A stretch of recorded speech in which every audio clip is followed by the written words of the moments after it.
Why strong souls are born into toxic families. Carl Jung's view on trauma and spiritual wisdom. Until you make the unconscious conscious, it will direct your life and you will call it fate. Carl Jung. Have you ever wondered why some of the strongest, most awakened souls are born into the most dysfunctional families? In today's video on spiritual wisdom, we explore this profound question through the lens of Carl Jung's teachings, revealing how trauma, suffering, and toxic family dynamics may not be curses, but spiritual catalysts. These experiences shape your soul's journey, offering hidden opportunities for growth, healing, and awakening. As you listen, reflect on your own path. Have your deepest wounds secretly been your greatest teachers? If this message resonates with you, leave a comment below, sharing your insight or your own experience. Let's begin this powerful exploration together. 1. Chaos as the birthplace of growth. Comfort doesn't forge strength. Chaos does. And for many strong souls, their earliest memories are shaped not by safety, but by spiritual initiation disguised as dysfunction. Toxic families, far from being accidental, serve as crucibles where your inner fire is lit. In the absence of nurturing love, you are forced to search beyond the material world for answers. You seek connection, not in what is spoken, but in what is felt. When love is withheld, the soul begins to hunger, not for approval, but for truth. This hunger, painful as it may be, pushes you toward your spiritual path long before you even understand what a spiritual journey is. Carl Jung believed that the process of individuation, the path to becoming your most whole, authentic self, often begins in darkness. And there is no darker place for a child than a home where their light is dimmed, ignored, or punished. Yet this darkness is not the end. It's the beginning of a deeper kind of becoming. Growing up misunderstood, criticized, or emotionally neglected teaches you to sense energies rather than rely on words. You develop the ability to read the invisible tension in a room, the unsaid emotion behind a smile. What once made you feel like a burden becomes your greatest spiritual gift: sensitivity. That sensitivity isn't weakness, it's your compass. It helps you see what others cannot and feel what others deny. And when that compass is aligned with healing and self-awareness, it becomes a force of transformation. You are not merely reacting to life, you are decoding it. The chaos you survived becomes your map, and your soul begins to guide others using the terrain you once feared. You become the source of wisdom, the mirror of truth, and the voice of clarity for those still trapped in cycles you've already broken. What once felt like abandonment by the world becomes evidence that you are being chosen by something higher, called to awaken, to rise, and to embody a deeper truth. Carl Jung said, "The privilege of a lifetime is to become who you truly are." And that privilege is rarely found in comfort. It is revealed through trial, sculpted through heartbreak, and earned through 1,000 silent acts of courage. Your toxic family wasn't your soul's punishment. It was its training ground. Every rejection became a redirection. Every wound became an opening. Every silence taught you to hear your inner voice louder. And in those private battles, you were becoming something sacred. You were building a spiritual foundation that no one could see, but one day everyone would feel. Because strong souls are not made in safe places. They are born into the fire to learn how to carry light. And the ones who carry light despite never being given any are the ones who change the world from the inside out. Comment below. I grow through chaos. If you're ready to turn your pain into power and let your soul rise above the noise. 2. Pain as preparation, not punishment. Your family wasn't a punishment. It was your soul's chosen classroom, a battlefield disguised as home. Where others saw chaos, your soul saw curriculum. Carl Jung believed that every human being carries an innate impulse toward individuation, the lifelong journey of becoming whole. But for strong souls, that journey doesn't begin in peace. It begins in fire. You were not placed in dysfunction by accident. Your soul volunteered for the storm because it knew what you were capable of. The criticism, the neglect, the emotional void, they weren't signs of your unworthiness. They were catalysts. They were the sacred friction meant to strip away everything false and initiate everything true. You weren't born to fit in. You were born to interrupt, to awaken, to repair the broken code of generations. While others conformed to survive, you felt the call to transform. Not because you were better, but because you were ready. Pain was never meant to break you. It was meant to carve you into someone deeper, someone truer.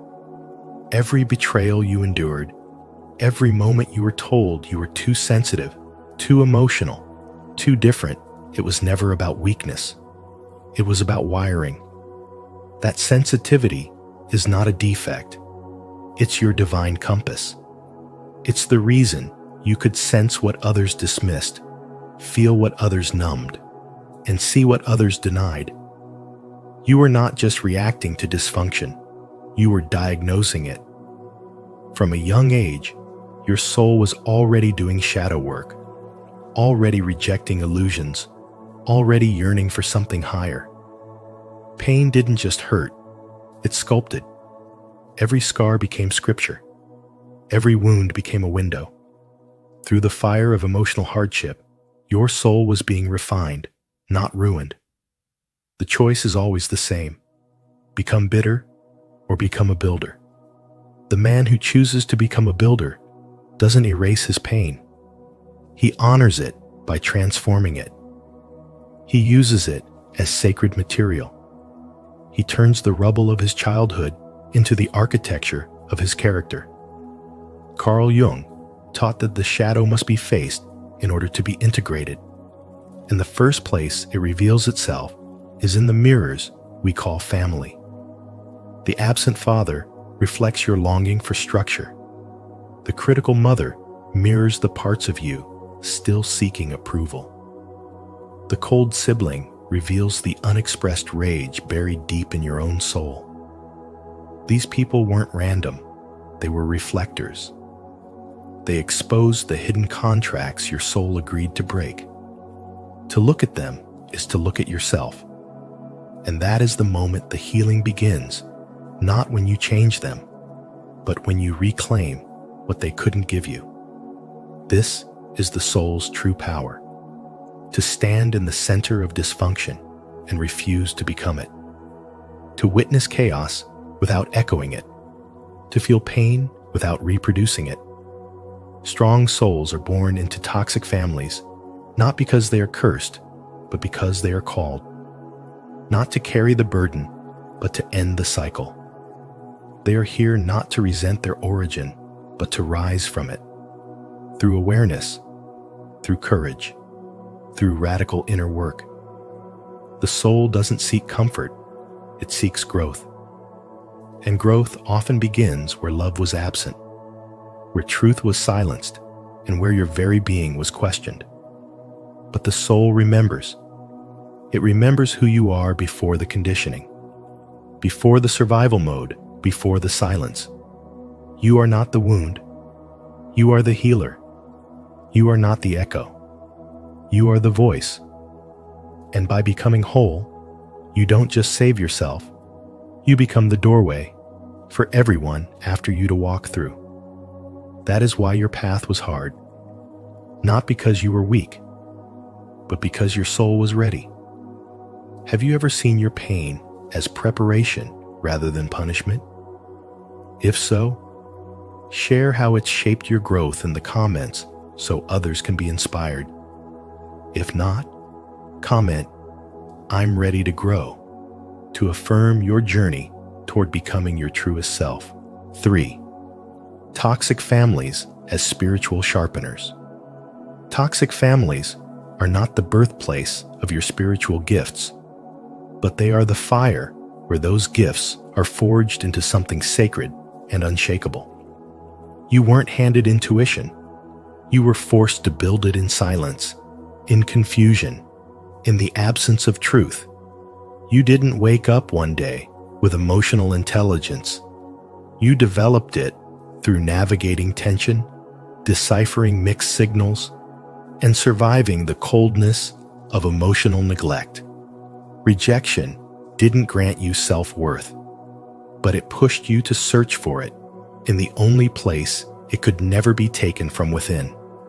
When love came with conditions, when affection had to be earned, when safety depended on silence, your soul began reaching for something more, something real, something that transcended the chaos.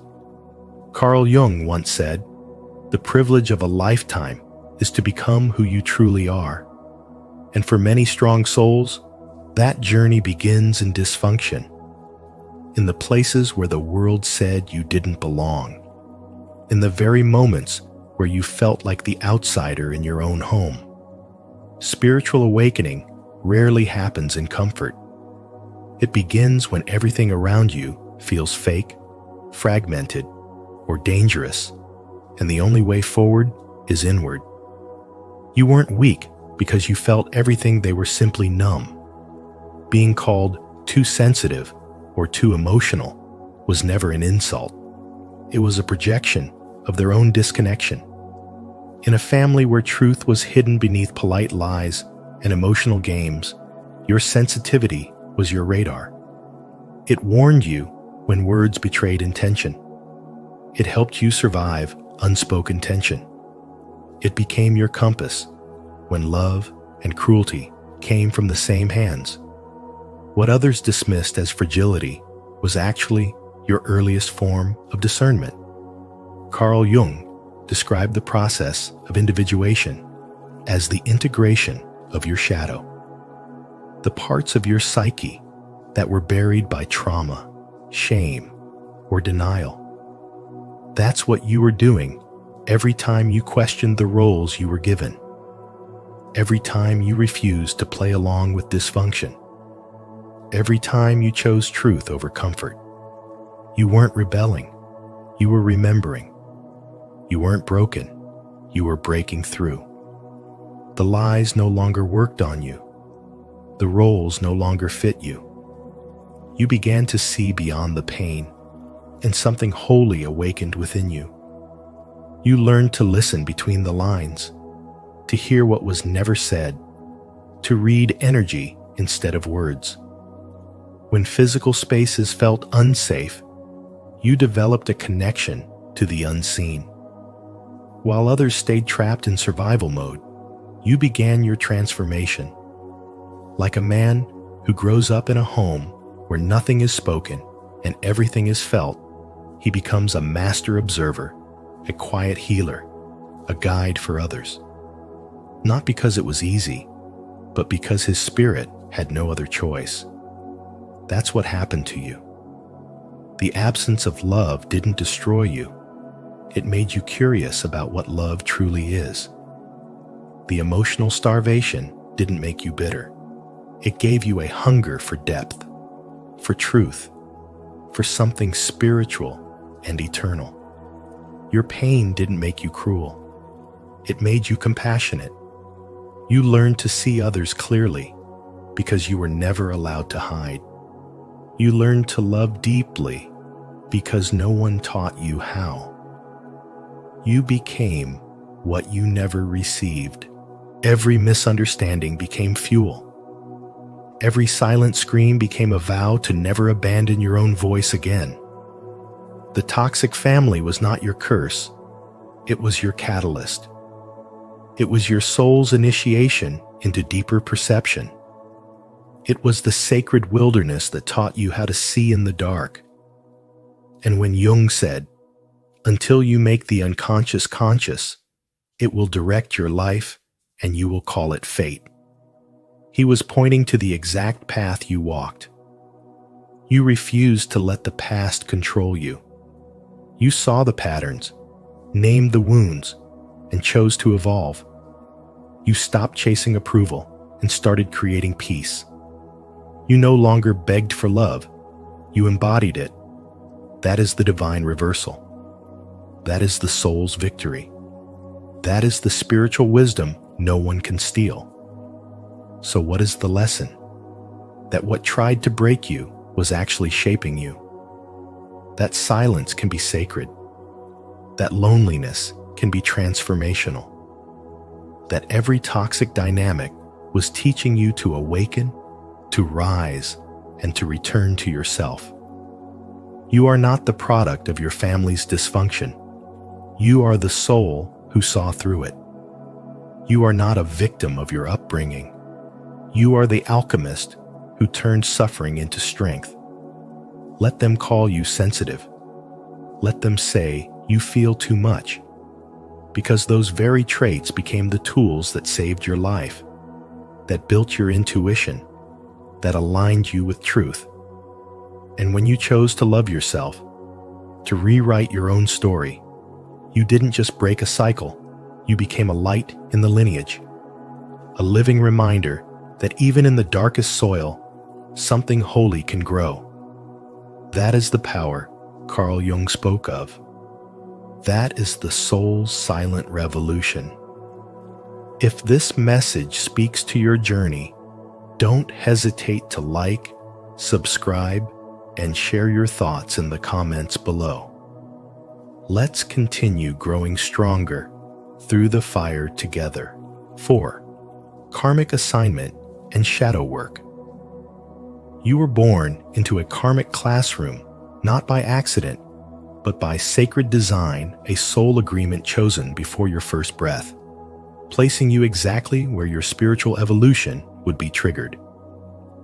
If your childhood felt like chaos, if your home was more of a war zone than a sanctuary, it's because your soul was strong enough to endure what others could not. Carl Jung said, "One does not become enlightened by imagining figures of light, but by making the darkness conscious." And that's what your life has asked of you, to face the unconscious, the buried, the painful, and to transform it into power. Toxic families don't create your wounds. They expose what's already been passed down: generational patterns, emotional suppression, inherited fear, and in doing so, they give you the raw material for your inner alchemy. You are not just surviving dysfunction. You are transmuting it into strength, truth, and spiritual depth. When others numb themselves or become replicas of their environment, you awaken. When others cling to false narratives, you seek clarity. And when others fall into cycles of blame, you begin the work of becoming conscious. That is shadow work in motion, the sacred task of integrating the parts of you that were rejected, hidden, or shamed. You were the one chosen to make sense of the madness, to see through the illusions, and to feel the pain that others avoided, because your presence is meant to break the cycle. This isn't just healing, it's spiritual leadership. You've been asked to confront betrayal and still choose love, to witness cruelty and still cultivate compassion, to walk through emotional fires and come out not bitter, but wise. That is not a weakness. That is divine resilience. Your soul knew that the only way to rise was to begin in the depths. The chaos wasn't a mistake. It was a sacred forge. And in that forge, your spiritual gifts sharpened your intuition, your empathy, your inner strength. While others stayed blind to the patterns, you saw them. While others passed them on, you decided they end with you. You are not broken because of your family's dysfunction. You are awakening because of it. And though the journey is brutal, it is also holy. You're not just healing for yourself. You're healing for the ones before you, for the ones to come, and for the world that benefits from your light. Every trigger was a teacher. Every wound was a doorway. And every time you chose growth over comfort, soul over ego, truth over denial, you reclaimed a piece of your spiritual authority. This is what it means to walk the path of the awakened soul. To take what was meant to destroy you and turn it into something sacred, something that blesses others. Your spiritual legacy is not built in comfort. It's born in fire. And you, beloved, are the flame.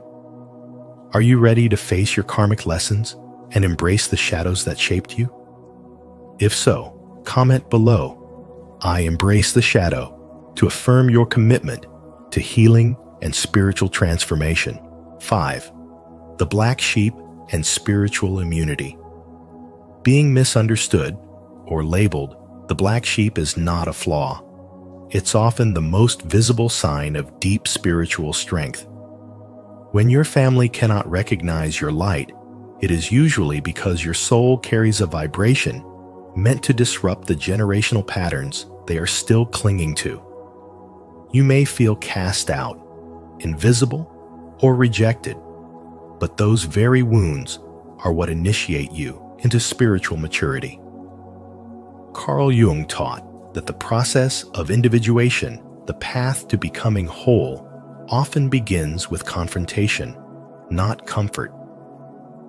You develop what could only be called spiritual immunity, the inner ability to detach from the approval of others, to hear your soul clearly despite the noise of criticism, and to root your identity in something higher than the roles your family assigned to you.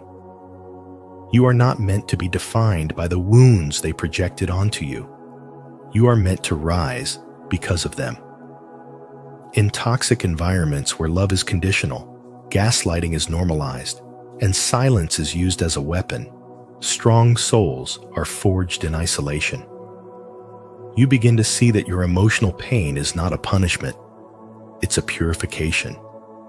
Each rejection becomes a rite of passage, each betrayal a sharpening of your inner discernment. You stop chasing validation and start embodying truth. You no longer need to be seen because you have seen yourself. And in seeing yourself, you become untouchable. Carl Jung said, "The most terrifying thing is to accept oneself completely." That's exactly what this path forces you to do. You accept the parts they couldn't love. You reclaim the traits they called too much. And you integrate what they tried to shame out of you. You walk forward not with bitterness, but with boundaries, not with arrogance, but with awareness. Your spirit becomes so grounded in truth that no lie about you can shake you.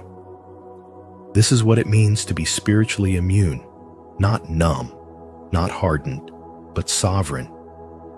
You begin to recognize that their inability to love you was never about you. It was about their inability to love themselves. And rather than shrink to fit their comfort, you expand into your calling. You stop performing for connection, and instead, you radiate from wholeness. You understand that being the black sheep is sacred work. It is soul work. It is the slow, quiet, and powerful return to the self. Do you feel the power in being the black sheep? If this message resonates with your soul, affirm it in the comments. I trust my inner voice and walk in divine strength. And if this speaks to your journey, don't forget to like, subscribe, and share. Someone else might need this reminder today. 6. The sacred scapegoat role. In many families, the one who gets blamed, misunderstood, or pushed aside is often the very soul carrying the highest spiritual assignment. The scapegoat is never chosen by accident. It is a sacred role disguised as rejection. When you refuse to lie, when you speak uncomfortable truths, when your emotional honesty disrupts the illusion that everything is fine, you are not being difficult. You are being divinely guided. Carl Jung believed that the journey of individuation, the process of becoming whole, often begins in darkness, through suffering that cracks open the false self.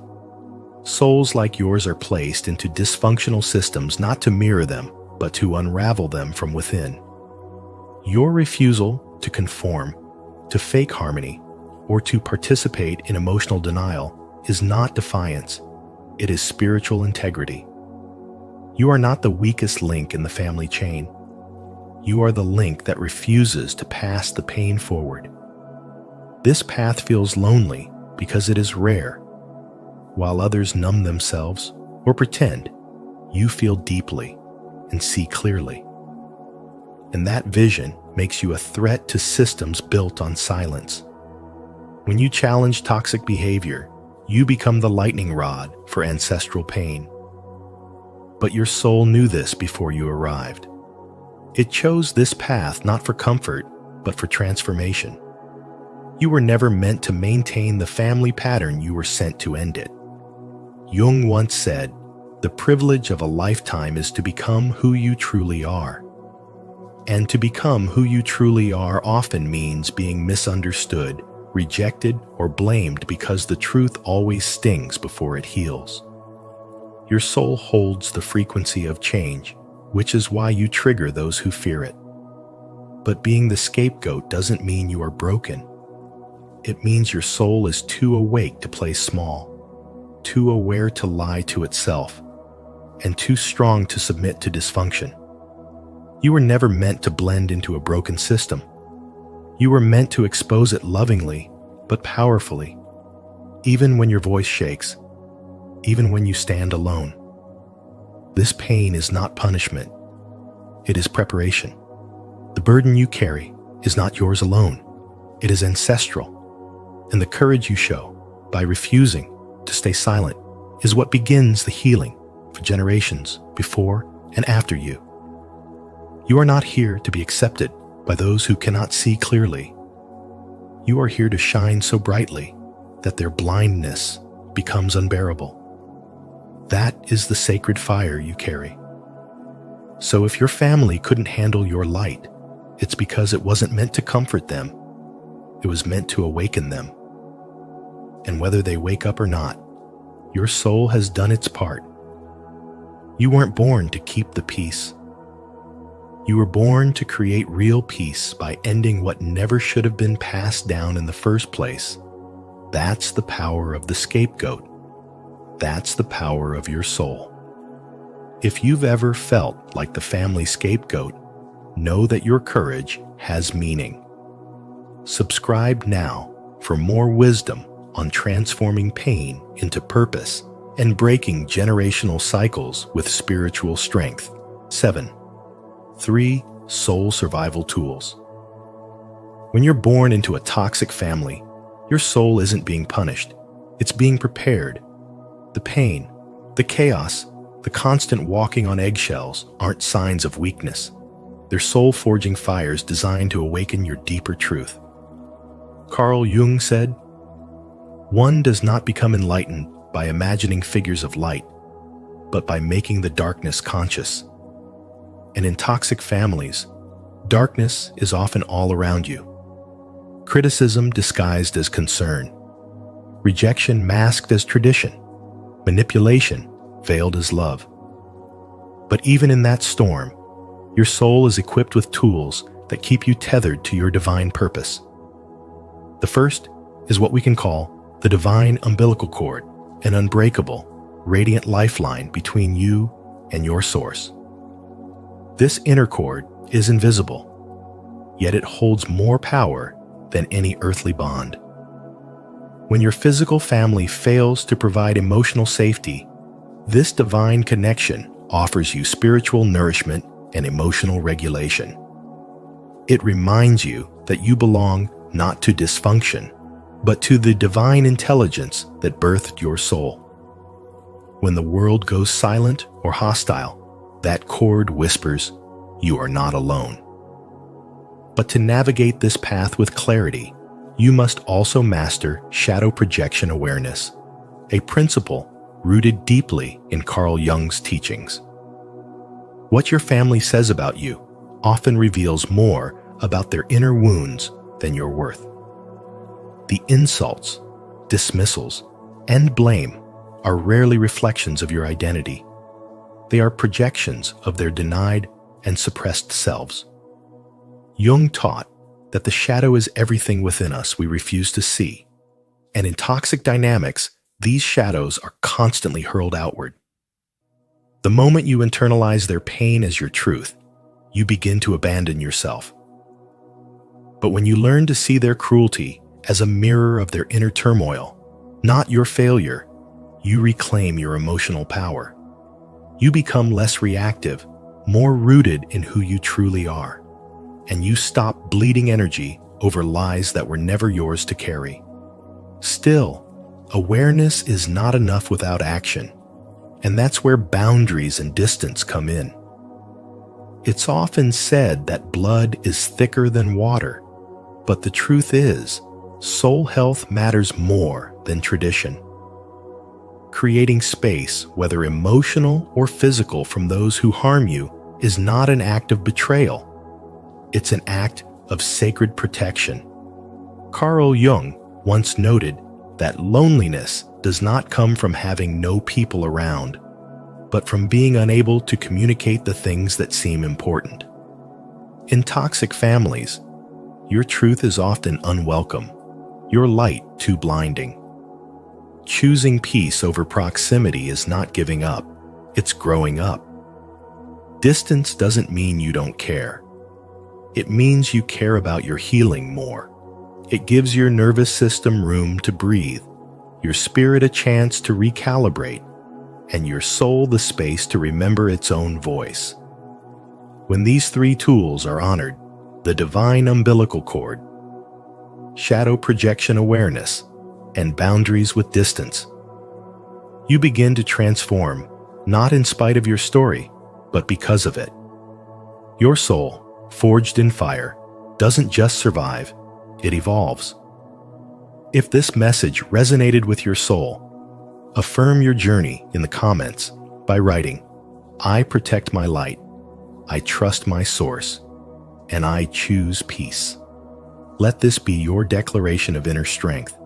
And if this video brought clarity or comfort, don't forget to like, subscribe, and turn on the notification bell so you never miss a moment of spiritual wisdom. Thank you for taking this journey with us today. If this message resonated with you, remember, being born into a toxic family is not a curse, but a calling. Strong souls are not placed in easy environments. They are forged in fire to become the light for others. Your trauma does not define you, your transformation does. As Carl Jung once said, in each of us, there is another whom we do not know. That unknown part of you holds the power to rise, to heal, and to lead with wisdom. If you found value in today's video, don't forget to like, share, and subscribe to Spiritual Wisdom. And be sure to turn on the notification bell so you never miss any of our future insights into the soul's deepest truths and healing journeys. Your awakening is just beginning. Awakening made you tired of people. Carl Jung says it's a sign of this deeper shift. The privilege of a lifetime is to become who you truly are. Carl Jung. Have you ever felt like your spiritual awakening is making you withdraw from people, not out of pride, but out of something deeper shifting inside you? You're not alone. In today's episode on Spiritual Wisdom, we'll explore why feeling tired of people might actually be a sign of profound inner transformation. Carl Jung called this the beginning of individuation, the sacred journey of returning to your authentic self. If you've ever felt disconnected from shallow conversations or drained by old environments, this message is for you. Drop a comment below. Have you experienced this shift? Let's grow together by sharing our insights and supporting each other on this awakening path. 1. Awakening changes your frequency and creates emotional distance. Spiritual awakening shifts something deep within you, not just your thoughts or beliefs, but your entire energetic frequency. Suddenly, the world feels different. What once felt familiar now feels foreign. Conversations that used to bring comfort now feel repetitive and draining. You try to engage, to stay present, but your body tightens and your spirit resists. It's not that you're judging anyone. It's not that you think you're above them, but you can't deny that something has changed. You're no longer aligned with the emotional wavelength you once shared with others, and this creates an invisible yet undeniable distance. The people around you haven't necessarily changed, but you have. The shift is subtle yet seismic. You no longer find satisfaction in gossip, complaints, or small talk. It feels like noise, like static. Your soul craves depth, meaning, truth. You begin to notice how often people speak without really saying anything. You listen, but the words pass through you. There's no resonance, no spark, no nourishment. You're not being cold or closed off. You're simply attuning to a different frequency, one that values inner presence over outer performance. This emotional distance isn't a flaw or a phase. It's part of the process. A natural byproduct of awakening is detachment from the familiar, from the roles you used to play, from the relationships that once defined you. You're not pushing people away. You're being pulled inward. Your energy is calling you home to yourself. And in that return, there's an inevitable solitude. The noise quiets, the room empties, and for a while, it might feel like a loss. But what you're actually experiencing is alignment. Carl Jung wrote, "Loneliness does not come from having no people around you, but from being unable to communicate the things that seem important." When you awaken, your priorities change. Your emotional language deepens, and not everyone speaks it. That's what creates the ache. The realization that most of the world is still operating on autopilot, while you've begun to question everything. You see through illusions. You feel the weight behind the words. You sense what's not being said. And you can't go back to pretending it doesn't matter. You start to notice who drains you and who nourishes you, who listens just to respond, and who listens to understand, who mirrors your old self, and who reflects the version you're becoming. The space between those two selves, the old you and the emerging you, feels like a void. But it's not emptiness. It's sacred space. It's the cocoon between identities, the stillness before transformation. And even though it's uncomfortable, it's necessary. Your spirit is recalibrating. Your nervous system is learning peace. Your boundaries are becoming clearer. You no longer tolerate chaos masked as connection. You no longer chase validation in places that never truly saw you. This isn't bitterness, it's clarity. This isn't detachment, it's discernment. You're not isolating yourself, you're protecting your frequency. You're making room for new connections that match your depth, your values, your truth. Let the silence stretch. Let the loneliness teach you. Let the disconnection refine you. Because you're not breaking down, you're breaking through. And on the other side of this shift, you will find people who feel like home. You will speak and you'll be heard. You will feel and you'll be met. Until then, trust the distance. It's not a punishment. It's a sign you're awakening. Have you ever noticed your relationship shifting after a spiritual awakening? If so, share your experience in the comments. Your story might help someone feel less alone. And if you're still navigating that emotional distance, comment below.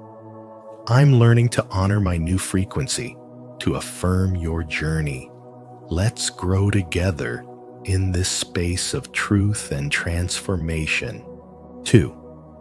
Carl Jung's concept of individuation explains the loneliness. Carl Jung called it individuation, the sacred process of becoming who you truly are by shedding who you were told to be. And it doesn't feel like a celebration. It feels like being stripped bare. As the layers of the false self begin to dissolve, the roles, masks, performances you wore to survive, everything tied to that false self starts to crumble too. You feel it in your relationships first. The people who once made you feel safe now drain you. Conversations that once comforted you now feel unbearably empty. You're not judging anyone. You're simply no longer willing to abandon yourself to belong. This is what no one prepares you for: the grief of spiritual awakening. It's not just about gaining insight. It's about losing identities, dynamics, and emotional patterns that kept you tethered to an old version of you. You sit in rooms full of people and feel like a ghost.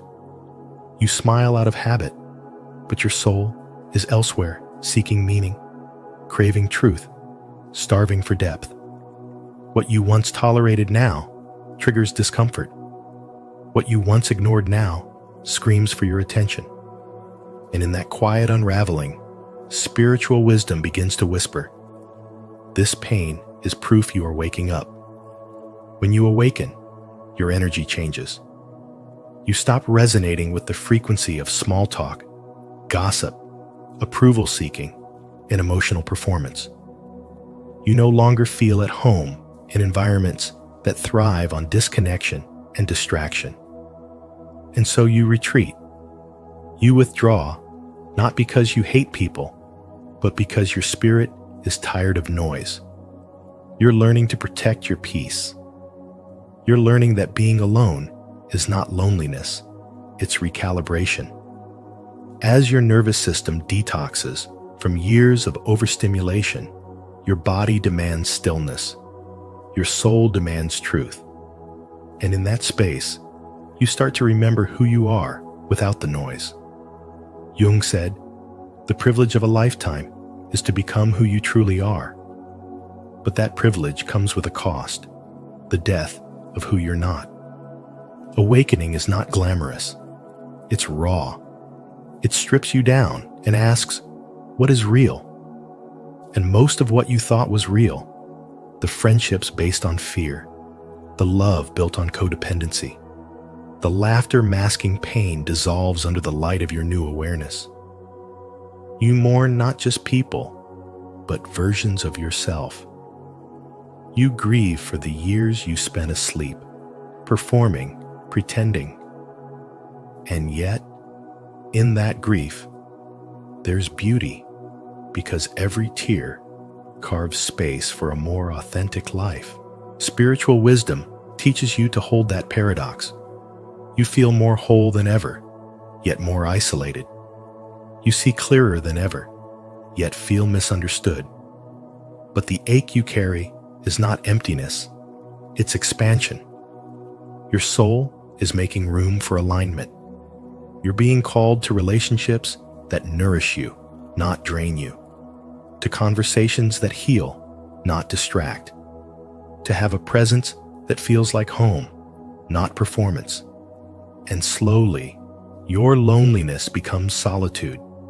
Your silence becomes a sanctuary. And your awakening, though heavy, becomes the most honest thing you've ever known. Comment below. I choose authenticity. If you're ready to embrace your individuation journey and let go of who you were told to be. 3. The real drain is not people. It's pretending to be someone you're not. You're not tired because people are toxic. You're tired because your soul is done performing. You've worn masks for so long, smiling when you didn't feel like it, nodding along to stay polite, laughing at jokes that didn't land in your heart. It's not that the world changed overnight. It's that you've stopped abandoning yourself just to belong. The real drain isn't the noise around you. It's the silence inside you every time you betray your truth to maintain the peace. Carl Jung once said that individuation, the journey toward becoming your most authentic self, demands the breakdown of who you thought you had to be. This shift isn't comfortable. In fact, it's painfully disruptive. You feel it in your chest when a friend calls to gossip and your body tightens. You feel it in your throat when someone asks how you are and you want to tell the truth, but smile instead. The tiredness comes not from them, but from you pretending everything still fits when it doesn't. You don't need less connection. You need less pretending.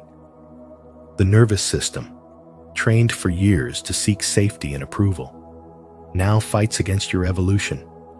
It pulls you back into old roles. The agreeable one, the fixer, the strong one who never complains. But now, each time you step into those roles, something inside you winces. It's because your spirit has already moved on, even if your habits haven't caught up. There's nothing wrong with you for needing space. There's nothing wrong with you for canceling plans, for choosing solitude over small talk, for saying no without explanation. That's not selfish. It's sacred. You're creating room for your real self to breathe. And yes, it will confuse people. They've grown attached to the version of you that performed well, stayed quiet, and showed up no matter what it cost. But you've paid those costs with your peace, and your spirit is tired of the debt. This shift will feel lonely at first, but that loneliness isn't emptiness, it's clarity. You're not withdrawing because you hate people. You're pausing because you love yourself enough to stop leaking energy into situations that no longer align. You're not distancing to punish others. You're reclaiming the parts of you that have been buried beneath years of expectations, roles, and emotional labor. Carl Jung reminds us that the deeper you go into your own unconscious, the more you begin to live in alignment with your true nature. And as you shed what's false, you also shed the crowds that were drawn to the performance, not the person. What's left isn't emptiness, it's freedom. It's the beginning of genuine connection, rooted in truth, not in survival. You're not tired of people. You're tired of pretending. And that distinction changes everything. If this message speaks to your soul, don't forget to like, subscribe, and share your thoughts in the comments. Have you ever felt drained, not by people, but by the pressure to be someone you're not? Let's talk about it below and continue uncovering what it really means to live in your truth. 4. Shadow work deepens self-awareness and sensitivity. Shadow work is not just some abstract idea tossed around in spiritual circles. It's the very essence of what happens when a spiritual awakening starts to unfold. As your inner world begins to expand, you don't just discover more light, you become aware of the darkness you've been hiding from. The shadow is made of all the parts of yourself you were taught to reject. Your anger, your fears, your shame, your unmet needs. And suddenly, you can't keep them buried anymore. Carl Jung said, "One does not become enlightened by imagining figures of light, but by making the darkness conscious." And that's exactly what's happening. You're waking up to everything you've avoided. You begin to notice how emotionally charged every interaction becomes.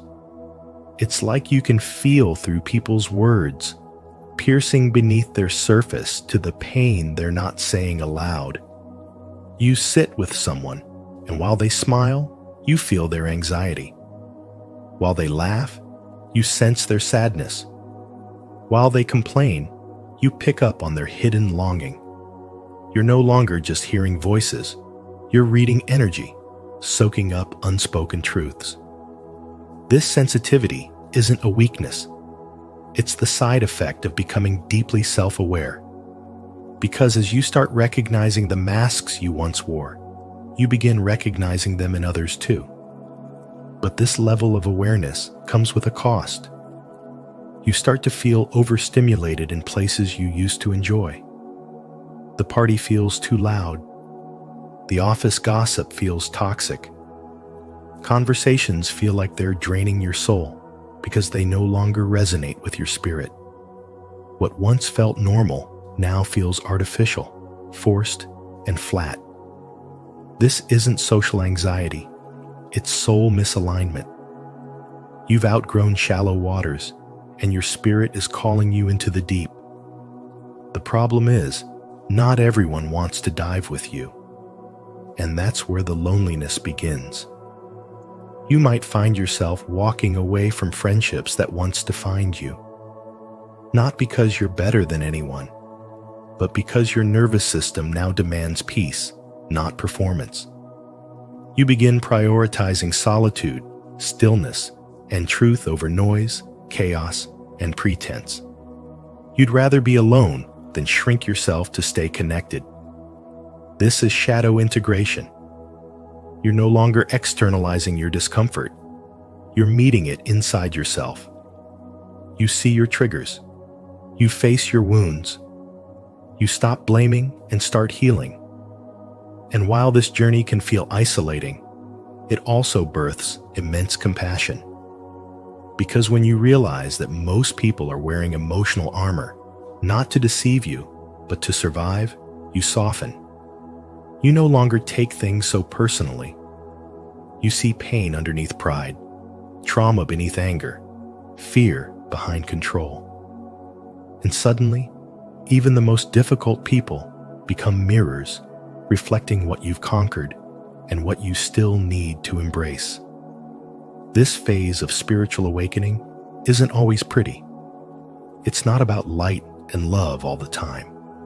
It's about facing your darkness without flinching. It's about becoming so honest with yourself that dishonesty in others becomes unbearable. And the more you evolve, the more you crave authenticity like oxygen. Your nervous system stops tolerating anything fake.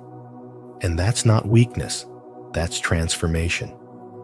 Do you feel your sensitivity growing as your self-awareness deepens? Shadow work is not weakness, it's courage. If you recognize this transformation within yourself, affirm it in the comments below. I embrace my shadow and grow in truth. 5. You begin attracting more authentic, energetically aligned relationships. As you begin to heal, something deep within you shifts. You no longer crave attention from the wrong people. You stop trying to impress, entertain, or prove yourself. Without realizing it, your energy becomes clearer, more honest, and that honesty begins to speak louder than words. Suddenly, you find yourself uninterested in shallow conversations and emotionally unavailable people. You begin to crave something real, something that speaks to your soul, not your wounds. This is a sacred moment in your spiritual awakening The moment your energy starts filtering out anything that was only meant to feed your survival patterns. You're no longer running on the need to belong at any cost. You're remembering who you are without the masks. But this shift doesn't come without discomfort. When you stop performing, some people will leave. Not because you've changed too much, but because the relationship was never built on truth.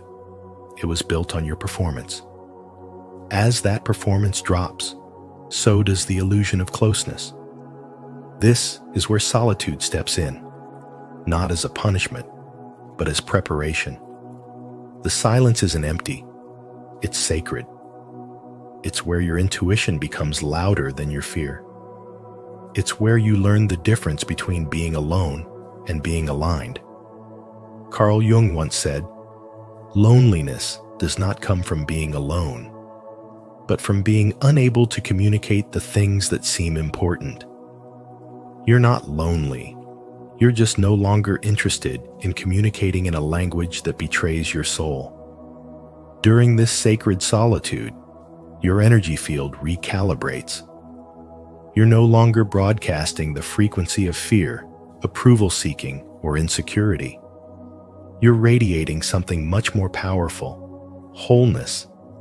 And wholeness doesn't beg, it attracts. You begin to notice that some people no longer text you back. Some invitations stop coming. And even though your mind may panic, your soul knows this is the clearing before the blessing. It's the pruning of old energies so that something more aligned can take root. And what comes next is not louder, but deeper. Real connection, real recognition, real resonance. The people who begin to appear feel different. Their presence is calming. Their words don't drain you. They restore you. You no longer feel like you have to shrink or edit yourself to be understood. These new relationships don't demand performance. They welcome presence. You feel safe, not because they complete you, but because they reflect the completeness you've discovered within. This is spiritual wisdom in motion, the unfolding of relationships that reflect your healed state, not your wounded self. Let this process take its time. Let the empty spaces stretch. Don't fill the void with noise. Don't run back to what hurt you just because it's familiar. Trust that your frequency is doing the work for you now. You're not just attracting people anymore, you're attracting reflections. And the clearer you become, the clearer they'll be.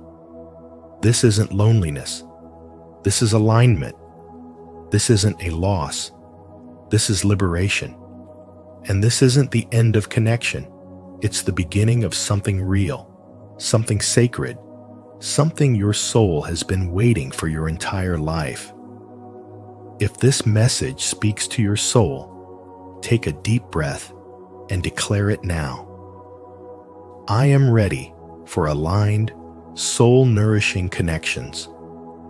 I trust what is meant for me will find me. 6. Your nervous system is evolving alongside your consciousness.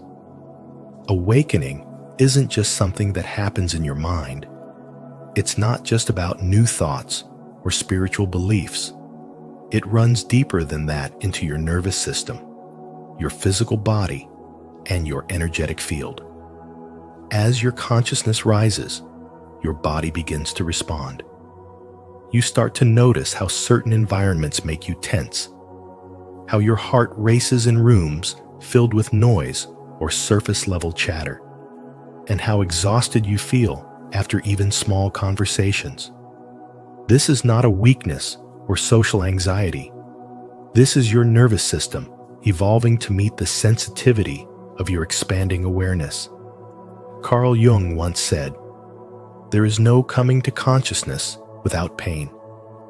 And that pain often manifests physically before your mind can make sense of it. Your system is becoming more attuned to energy, to frequency, to authenticity. What once felt normal, gossip, chaos, meaningless busyness, now feels unbearable. Not because you're superior or judgmental, but because you're no longer aligned with it. The people and places that don't match your new vibration feel heavy. You're not becoming distant, you're becoming precise. This shift in sensitivity can be confusing at first. It often feels like loneliness, like you're pulling away from everything you once knew. But in reality, your body is trying to protect you from overstimulation as it learns to operate in a higher state of consciousness. Your nervous system is shedding years, maybe even decades, of noise and conditioning. And just like muscles, after a workout, it needs time to rest and adjust. There's a woman named Elena who used to be deeply social, always surrounded by people. After a retreat that awakened something within her, she came back home and felt like a stranger in her own life. Her usual routines exhausted her. Her friends' conversations felt shallow. She tried to force herself to engage like she used to, but her body resisted. Eventually, she stopped resisting too. She started honoring her new rhythm. And in that silence, she found herself again. Carl Jung's teachings on individuation remind us that becoming whole means breaking away from what is false. And sometimes, what is false isn't just a mask we wear. It's the energy we've tolerated. It's the relationships we've outgrown. It's the noise we once called normal. So when your nervous system begins to reject what you used to accept, it's not regression. It's refinement. It's your soul making space for truth. Your sensitivity is not a flaw. It's a compass. It tells you when something feels off, even if you can't explain it. It guides you away from the loud and shallow, toward the deep and real.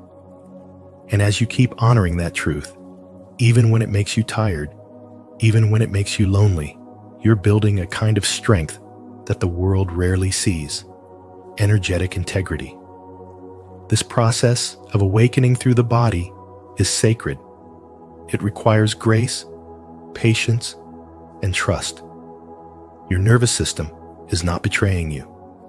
It's guiding you toward peace, toward clarity, toward a life that no longer drains you but nourishes you.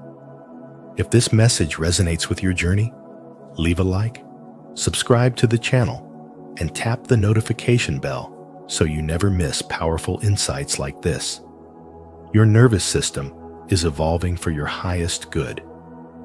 Comment below, "I am aligning with my new energetic self," to affirm your transformation and inspire others on the same path. 7. True awakening means wholeness, not superiority. Spiritual awakening is not about becoming superior to others. It's about becoming whole within yourself. The real journey begins when you stop trying to escape your pain and start embracing it as part of your story. Your spiritual path is not meant to make you feel above anyone else. That feeling of being more conscious, more aware, or more enlightened than others is not true wisdom. It's the trap of the spiritual ego. And the ego doesn't disappear just because you meditate or say affirmations. It simply puts on a new mask, often a holier one. Carl Jung said, "Until you make the unconscious conscious, it will direct your life, and you will call it fate." That means the parts of you that you've ignored, rejected, or tried to spiritually bypass the shame, the guilt, the inner child still grieving, these are not blocks to awakening. They are the doorway. The real transformation happens not when you rise above your humanity, but when you integrate it. You stop chasing the idea of perfection and start honoring your wounds as sacred. When you come into wholeness, your energy becomes stable. You no longer feel the need to prove anything. You are no longer triggered by people who don't get it, because you realize they're walking their own path, just like you once did. You don't need to control outcomes or convince anyone to change. Instead, your peace speaks for itself.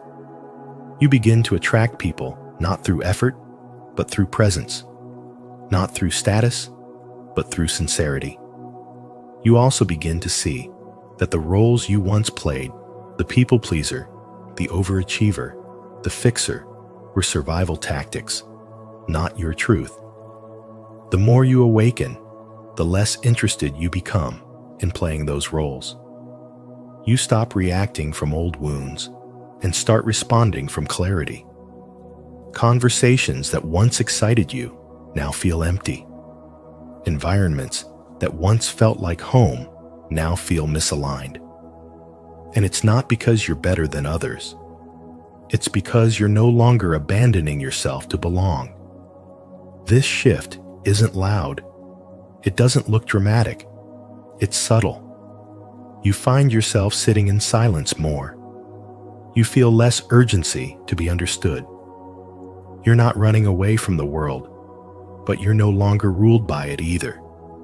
You become rooted in something deeper, your own essence.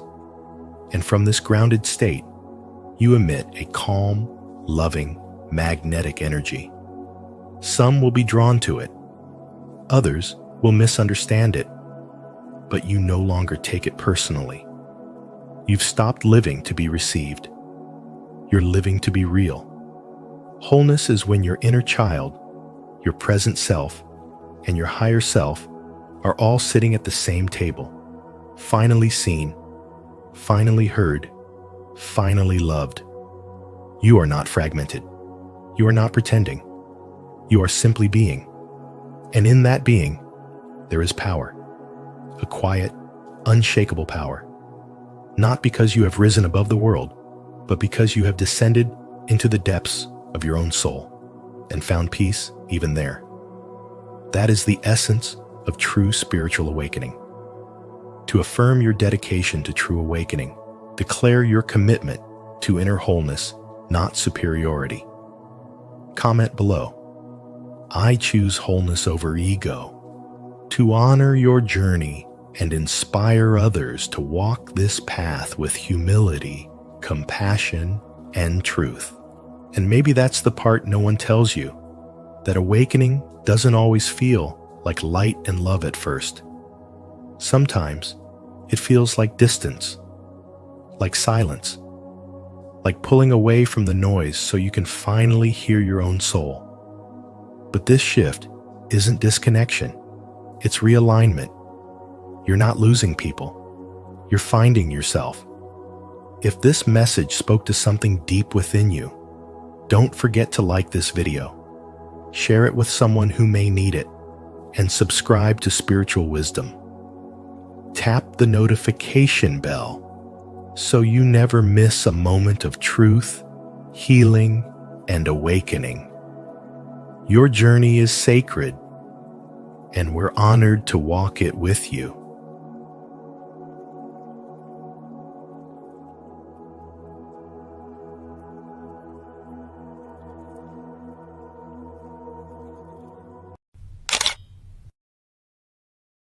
When fate intervenes, love becomes unbreakable. As Carl Jung once said, synchronicity is an ever-present reality for those who have eyes to see. Sometimes, life doesn't follow logic, it follows destiny. There are moments when love arrives not by choice, but by a deeper calling of the soul. If you've ever met someone and felt as if you've known them forever, this video is for you. We're diving into the mysterious beauty of fated love, the kind that defies time, reason, and resistance. As you watch, ask yourself, have you experienced this kind of connection? Drop your story in the comments below, and let's awaken together in this journey of spiritual wisdom. 1. Destined love is a deep inner recognition. When two souls cross paths in a way that feels beyond logic, it's not coincidence, it's the unveiling of something ancient, something scripted deep within the human psyche, long before the meeting ever took place. This is not just chemistry or attraction.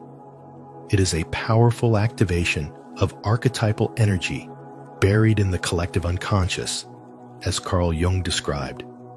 It begins with a feeling that you've met before, a strange familiarity in their eyes, or a silence that speaks more deeply than words ever could. The symbolic images we've carried through dreams, myths, and inner longing suddenly find a mirror in another person. This is the soul recognizing itself, not in the way the mind understands, but in the way eternity remembers. And when it happens, it feels like time bends, reality softens, and something within you says, yes, this is it. The magnetism is not logical, and it's not always convenient. Often, destined love arrives wrapped in divine timing that our conscious self cannot plan. It comes when the soul is ready, when healing has begun, when the old patterns have cracked, when you're finally able to meet, not from ego, but from essence. You are not meeting a stranger. You are meeting the echo of your own inner archetype projected outward.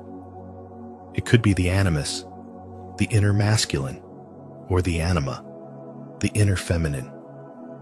When this projection lands on someone who matches the frequency of that energy, the draw becomes undeniable. You're not falling in love with the person. You're falling into the mirror of your spiritual design. The connection ignites a fire that is both magnetic and purifying, leading you into spiritual awakening, whether you were prepared or not. But this type of love is not soft and simple. It is raw, confronting, and often deeply transformative. It exposes wounds, tests patience, and demands growth. It forces you to look at yourself, not the curated version, but the shadow, the unhealed, the forgotten. It asks you to show up, not as who you've pretended to be, but as who you truly are. And this is where spirituality becomes inseparable from love. Because real love, the kind born from soul recognition, will not let you hide. It will drag the unconscious to the surface, stir the waters of suppressed emotion, and teach you that union begins with inner wholeness. The one you are drawn to becomes not just a lover, but a mirror, a catalyst, a sacred disruptor of every illusion you've clung to. These unions aren't always meant to be permanent in the physical world, but their purpose is eternal.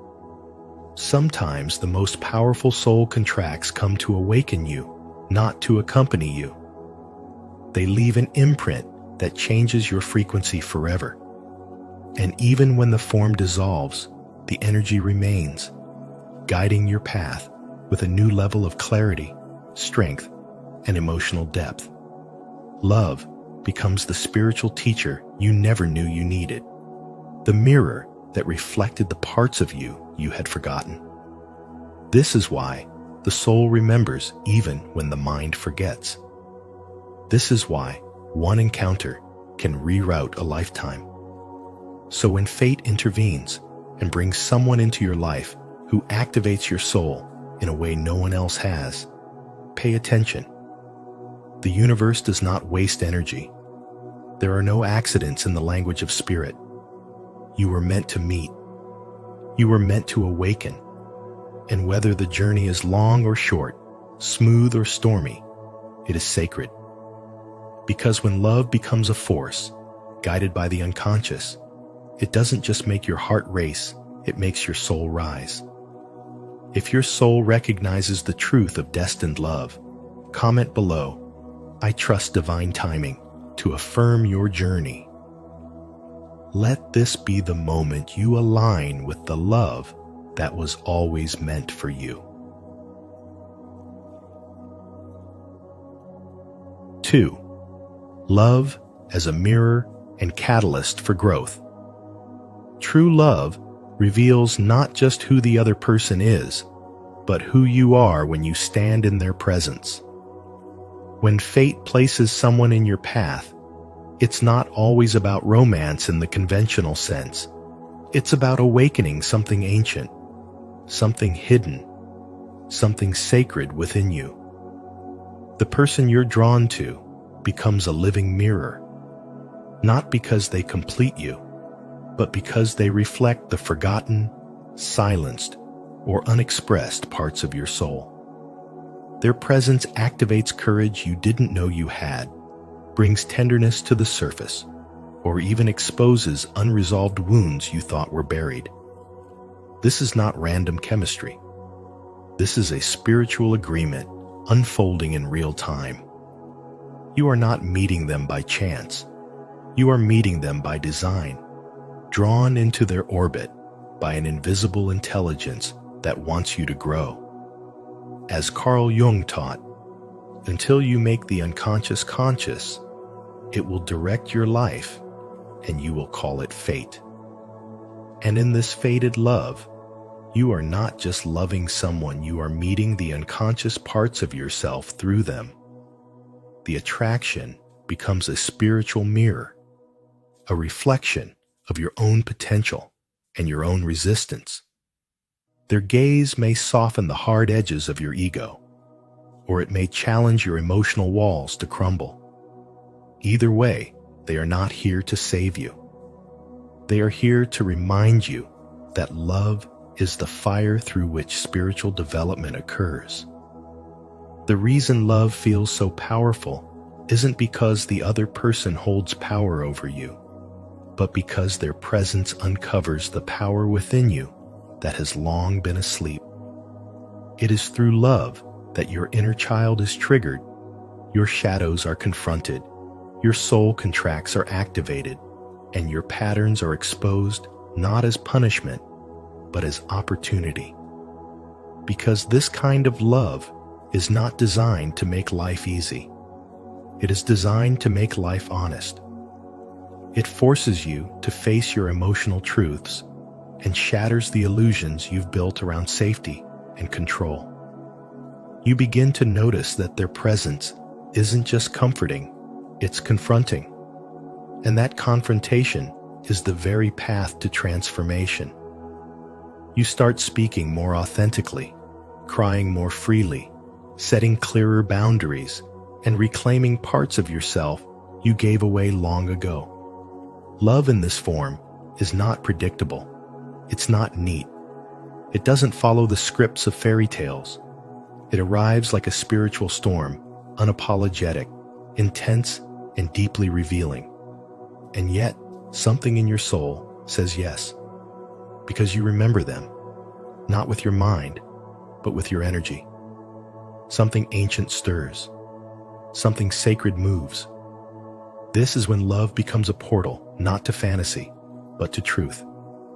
You may find yourself saying, I don't know why I feel this way, but I know it's real. And that knowing is your spirit recognizing its own evolution. You are not here to merely fall in love. You are here to be reborn through love. When you look into their eyes, you are not just seeing them, you are seeing who you could become. And that is the gift of spiritual love. It awakens you to yourself. It breaks the cycle of ego-driven relationships and calls forth your soul. It doesn't just ask you to stay, it asks you to rise. Through every emotional storm, through every mirror they hold up to your flaws, through every trigger they activate, there is one message being whispered. Become who you were always meant to be. This is spirituality in motion. This is spiritual development through sacred connection. Love them, yes, but more importantly, let them help you remember the deepest truth of all: you are not broken. You are becoming. And sometimes it takes the mirror of fate to finally see it. If you believe love is meant to awaken your soul and help you grow, Don't hesitate like this video. Subscribe to our channel and share your reflections in the comments below. Let's affirm together. I am ready for love that transforms me. 3. Synchronicity guides fated connections. When fate intervenes in love, it doesn't knock on the door of logic. It moves silently through the soul, echoing through synchronicities that feel too precise to be mere coincidence. These are not just signs. They are moments of deep resonance where the inner world aligns perfectly with the outer, signaling that destiny is not only real, but intelligent. Carl Jung called synchronicity a meaningful coincidence that connects two souls across time, dreams, and intuition. It's not about luck. It's about soul readiness. Love arrives not when the ego demands it, but when the spirit has evolved enough to recognize it. And in that moment, everything changes. A familiar gaze, a sentence that mirrors your deepest thought, a silence that speaks louder than conversation. These are the invisible fingerprints of destiny. Spiritual wisdom teaches that what is meant for you will never need to be forced, explained, or chased. When two souls are destined, life will bend to create the right alignment, even if it means delaying union until both are prepared to truly see each other. This isn't about fantasy. It's about intelligence, the sacred order of the universe working behind the scenes, weaving signs, dreams, and timing into a tapestry that pulls you toward what your higher self already knows. Jung believed that these moments arise from the collective unconscious, a deep reservoir of archetypes and symbols that guide our journey, often without our awareness. So when a connection feels ancient, immediate, and undeniable, it likely is. You're not falling in love, you're remembering it. The beauty of a fated connection lies in its simplicity. It doesn't need loud declarations or dramatic pursuit.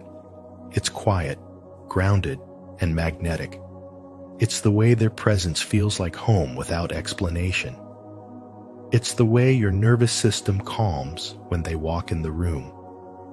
It's the way time bends and conversation flows effortlessly, as if you're picking up where you left off in another lifetime. This isn't ordinary love.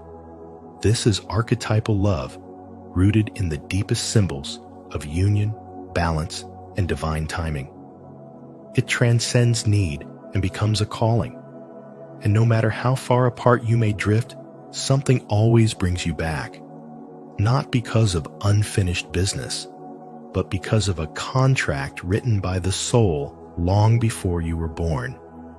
Spiritual awakening invites you to stop doubting these encounters.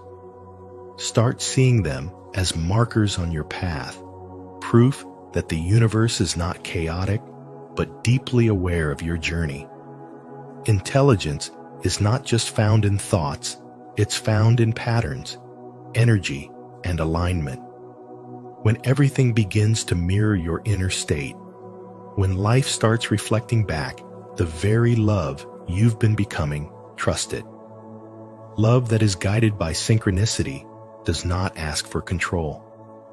It asks for surrender. And in surrender, it becomes unbreakable. Not because it's perfect, but because it's true. 4. The role of the self in orchestrating love. The self, as Carl Jung described, is the totality of both your conscious awareness and your unconscious instincts, a deep intelligence that orchestrates your life beyond what the mind can comprehend. In love, this self is not passive. It arranges encounters, whispers through intuition, and aligns your path with those who are meant to awaken your soul. When love arises from this depth, it is not just romantic or emotional. It is transformational. It comes to restore parts of you that were forgotten, hidden, or broken. You may feel an inexplicable pull to someone, a resonance that defies logic, because the self recognizes what the ego cannot. This is the realm of archetypes, of ancient spiritual patterns, of spiritual awakening that speaks through connection. Love becomes a callback to your most authentic self, not because the other completes you, but because they mirror your unhealed parts and your divine potential all at once. In this sacred orchestration, the purpose of love is not to make you feel comfortable, but to make you whole. The self knows that growth comes through reflection, and there is no greater mirror than love. That is why certain people enter your life with such timing, intensity, or synchronicity that it shakes you awake. They are not random. They are spiritual catalysts sent to bring forward what was dormant within you. Often, these connections are layered in paradox. They feel both fated and challenging, both exhilarating and terrifying, because they are designed to awaken the parts of you that need to evolve. And through them, you begin to see not only who you are, but who you are becoming. In modern life, we are trained to chase love with our eyes open, but our intuition closed. Yet the self invites us to reverse that, to listen inwardly, to trust the quiet sense of recognition, the stillness that speaks when a true soul connection arrives. Fate, in Jungian thought, is not some random force. It is the unfolding of your inner reality into the external world. Until you become aware of what lives in your unconscious, it will shape your choices, your patterns, and your relationships. But once you awaken, you begin to participate in the unfolding. You stop seeking love as a cure, and instead recognize it as a teacher. The ones who come into your life with deep impact are often the ones written into your spiritual contract before you even knew how to love yourself. They show you your shadow, your light, your pain, and your path. This is why unbreakable love is not defined by longevity or perfection, but by alignment with your inner truth. The deeper your self-awareness, the clearer you see who resonates with your energy, who belongs in your sacred circle, and who is merely passing through. In spiritual wisdom, love is not a reward, it's a revelation. It reveals where you are aligned and where you are still fragmented. It brings you into contact with your soul's longing, not so you can fill the void, but so you can understand its message. And the most powerful love, the kind that feels inevitable, magnetic, and eternal, is always orchestrated by the self. Not because you are lucky, but because you are ready. Ready to be seen, ready to heal, ready to love from a place of inner wholeness, not spiritual hunger. The self does not give you what your ego desires. It gives you what your soul needs. And when fate intervenes through love, it is not chaos, it is the highest form of order, a divine choreography of timing, memory, and meaning. That is the love that cannot break, because it was never built on illusion, it was forged in truth. Leave a like and subscribe to Spiritual Wisdom, and don't forget to turn on the notification bell so you won't miss any soul-aligned messages like this. Comment below. I trust the self within me to guide me toward love that is destined and divine. 5. Resistance is part of the path. When a love is destined, it rarely arrives in silence. It comes with an echo, a quake, a wave that disrupts everything familiar. Not because it is wrong, but because it is real.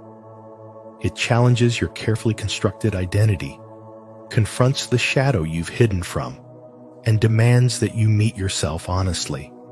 This isn't just romance, it's a spiritual initiation. Carl Jung once said, "People will do anything, no matter how absurd, to avoid facing their own soul." And that's exactly why this kind of love can terrify you.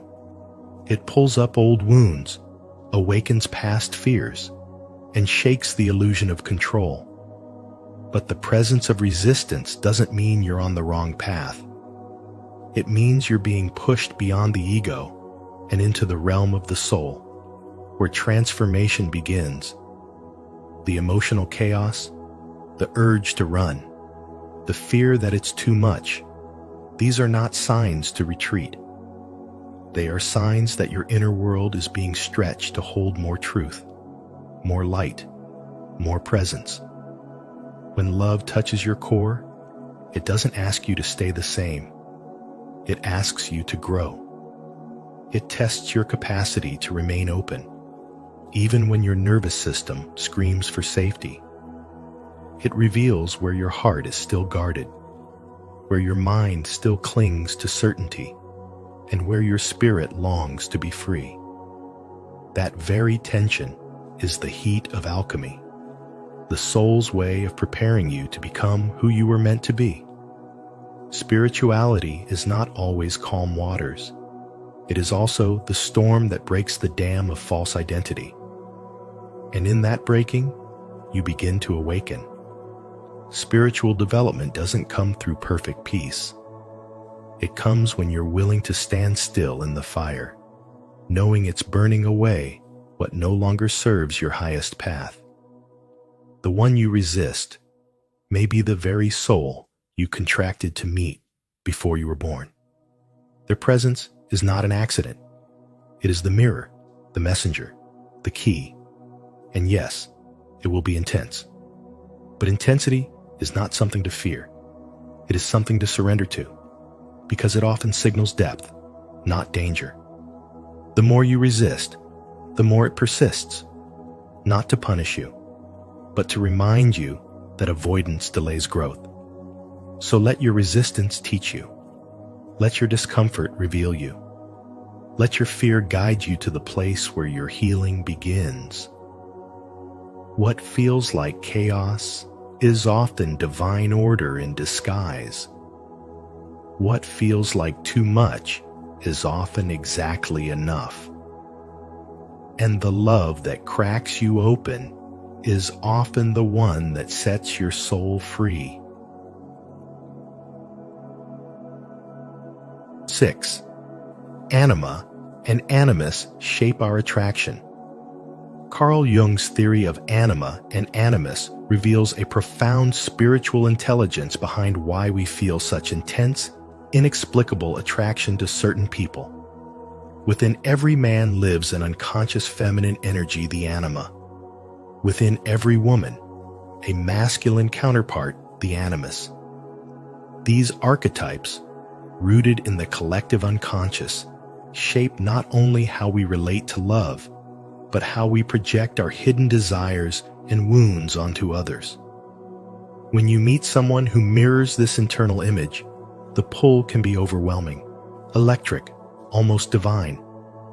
It feels like destiny, but what you're actually experiencing is a reflection of your own soul, calling out for recognition. The danger, Jung warned, lies in unconscious projection. You don't see the person, you see your own longing dressed in their face. You fall in love not with them, but with a forgotten part of yourself. This is where love becomes an illusion. It feels like fate, but it's fantasy. Yet when you bring these archetypes into consciousness, when you meet your inner masculine or feminine with awareness, you stop projecting and start awakening. You begin to recognize others not as saviors, but as sacred mirrors. This is where real love begins. It no longer emerges from emptiness or lack, but from inner wholeness. Carl Jung wrote, "The meeting of two personalities is like the contact of two chemical substances. if there is any reaction, both are transformed. This is the essence of transformative love. Not passion for its own sake, but connection that changes you at the soul level. Love becomes less about possession and more about reflection. It stops being about what the other person can give you and starts being about what the connection reveals within you. Spiritual wisdom teaches that fate doesn't bring people into our lives randomly. It brings them to trigger healing, remembrance, and growth. The anima and animus awaken us to our own unconscious longings. But it is our choice, our spiritual maturity, that determines whether we use this connection to expand or repeat old patterns. Emotional intelligence alone isn't enough. You must cultivate spiritual intelligence, the ability to see beyond the surface, to hold space for your inner symbols, to ask deeper questions. Is this love rooted in my wholeness, or am I just chasing completion in someone else? Is this connection a calling or a cycle? The moment you stop romanticizing projection and start integrating your shadow is the moment you stop falling in love with illusions and start creating space for real, unbreakable love to grow. You realize that you are not seeking someone to save you. You are seeking someone to walk beside you. And the more conscious you become of the sacred energies within you, the more aligned your outer relationships become. Because true love is not about finding your other half. It's about finding someone who reflects the fullness you've already claimed within. 7. Individuation through love. Love is not merely romantic, it is alchemical. It is the crucible through which the unconscious is stirred, the self is summoned, and the soul begins its deepest work.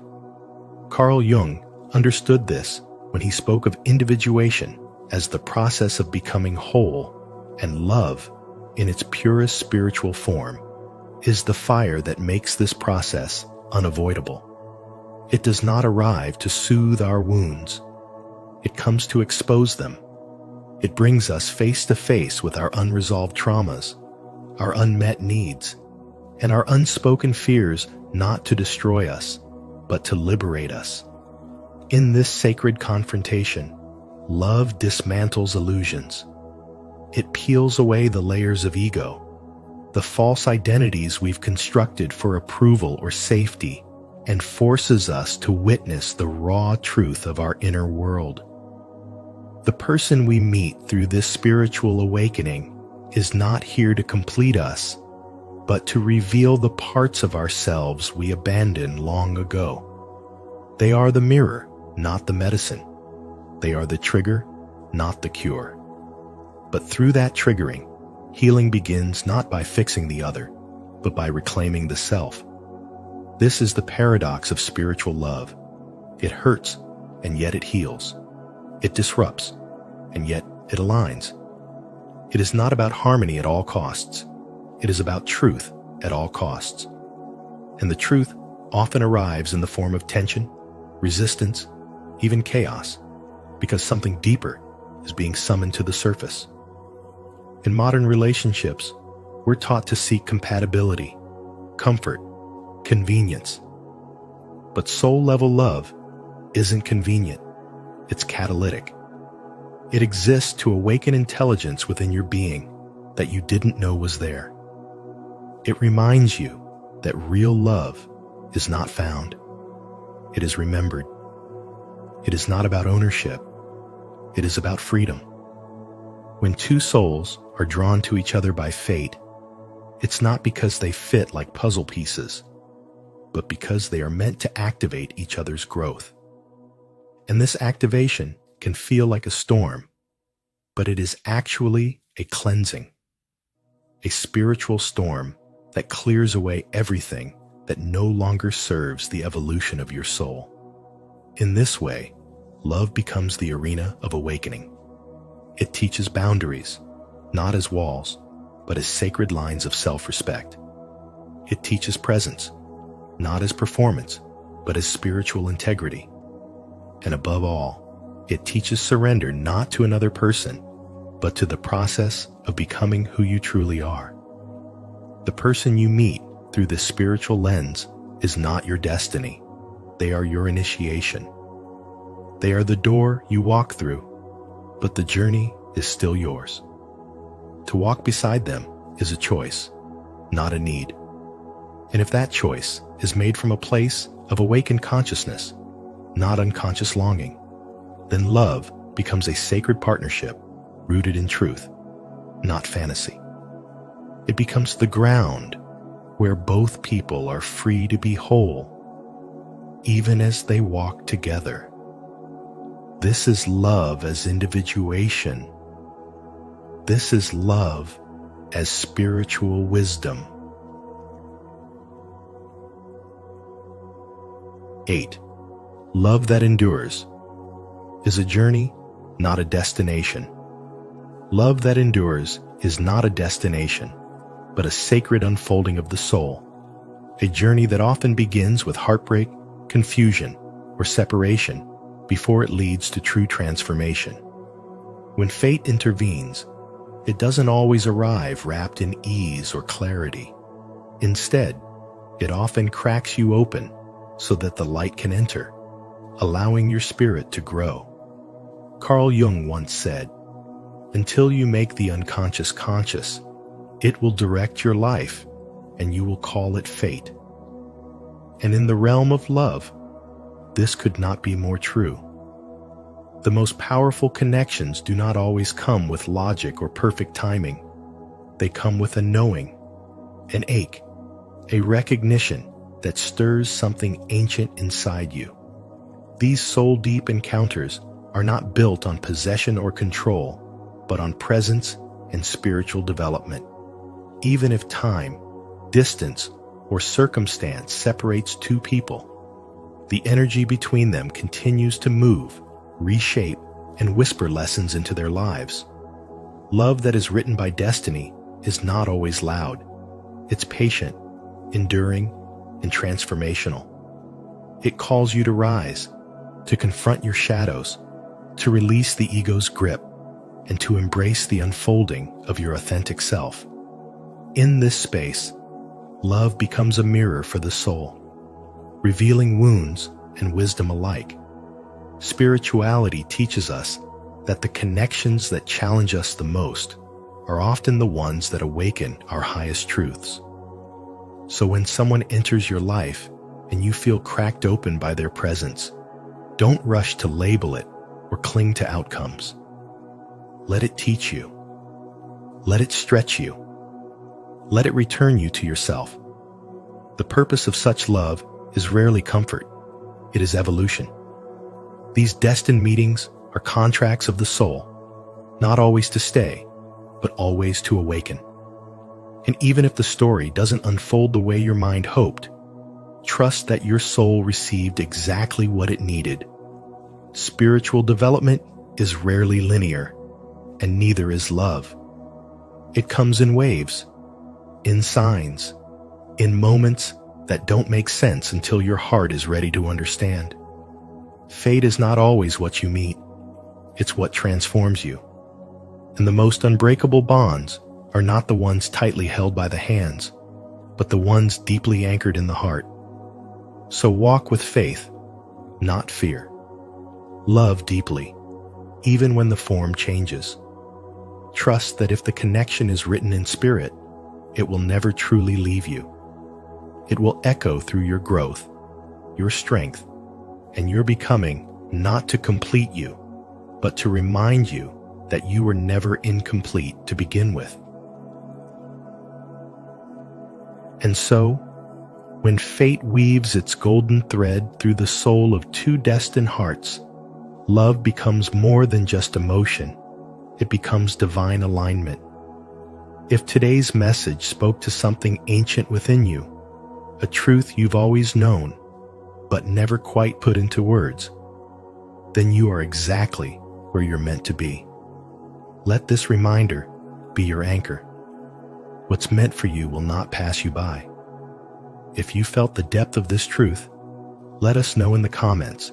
Share your story, your synchronicities, or simply write, "I trust divine timing." And don't forget to like, share, and subscribe to Spiritual Wisdom. Tap the notification bell so you never miss the next message meant for your soul. Your journey is guided. You are not alone.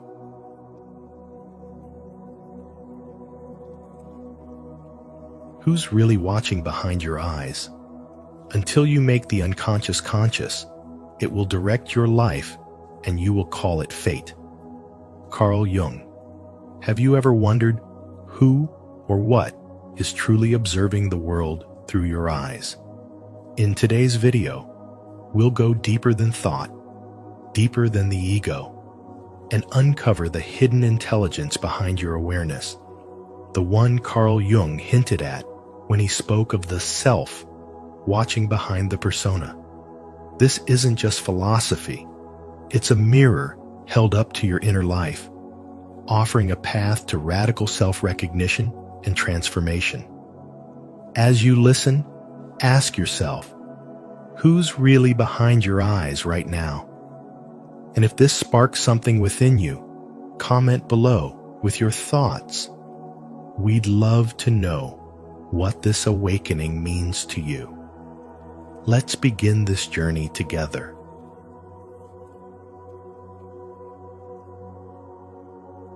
One, the illusion of the self. When a chimpanzee wakes up from anesthesia and reaches for the red dot on its own forehead, recognizing its reflection in the mirror, something extraordinary happens. Not just a scientific breakthrough, but a crack in the illusion we've long accepted as truth. Because that moment doesn't merely confirm the animal's self-awareness. It confronts us with an unsettling question. If even a chimp can recognize itself, then what exactly are you recognizing in the mirror every morning? The moment you catch your own eyes in your reflection, is it really you watching? Or is it just a habit, a performance, an echo of something deeper that you've long forgotten? The truth is, most people live under the spell of continuity. You assume you're the same person as yesterday because your brain tells you a story that feels seamless. But neuroscience suggests otherwise. Your self is a patchwork of fleeting thoughts, reconstructed memories, emotional reactions, and unconscious processes that rearrange themselves daily. Your sense of I is not an unchanging presence, but a moving target, built moment by forces you do not consciously control. The spiritual awakening begins when you stop clinging to that illusion and start observing it. When you realize that the narrator in your head isn't the true self, it's just the voice the system has created to keep the story going. The real you is the quiet watcher, the silent witness, the stillness behind the noise. Carl Jung understood this long before modern neuroscience caught up. He warned us that until you make the unconscious conscious, it will direct your life and you will call it fate. Think about that. So much of your identity has been shaped not by your true essence, but by conditioning, trauma, expectations, and cultural programming. You've become an actor in a play you never auditioned for. And yet, you've mistaken the costume for your skin. You think you are the character, not realizing that your true self is the one watching the performance unfold from backstage. This is not just philosophy. This is your everyday life every time you doubt yourself, overthink, get stuck in a spiral of fear or shame or over-identification with roles that were never yours to carry.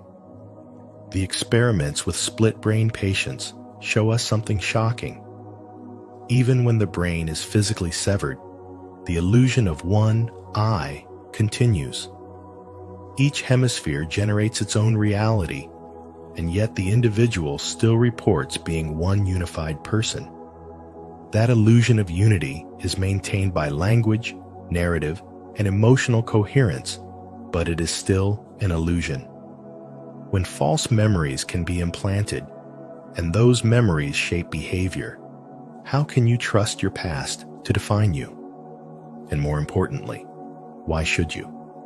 Spiritual growth invites you to stop being defined by memory, and instead, root your identity in presence, in awareness, in the observer that remains untouched by the stories, untouched by the wounds, untouched by even the labels you've worn for decades.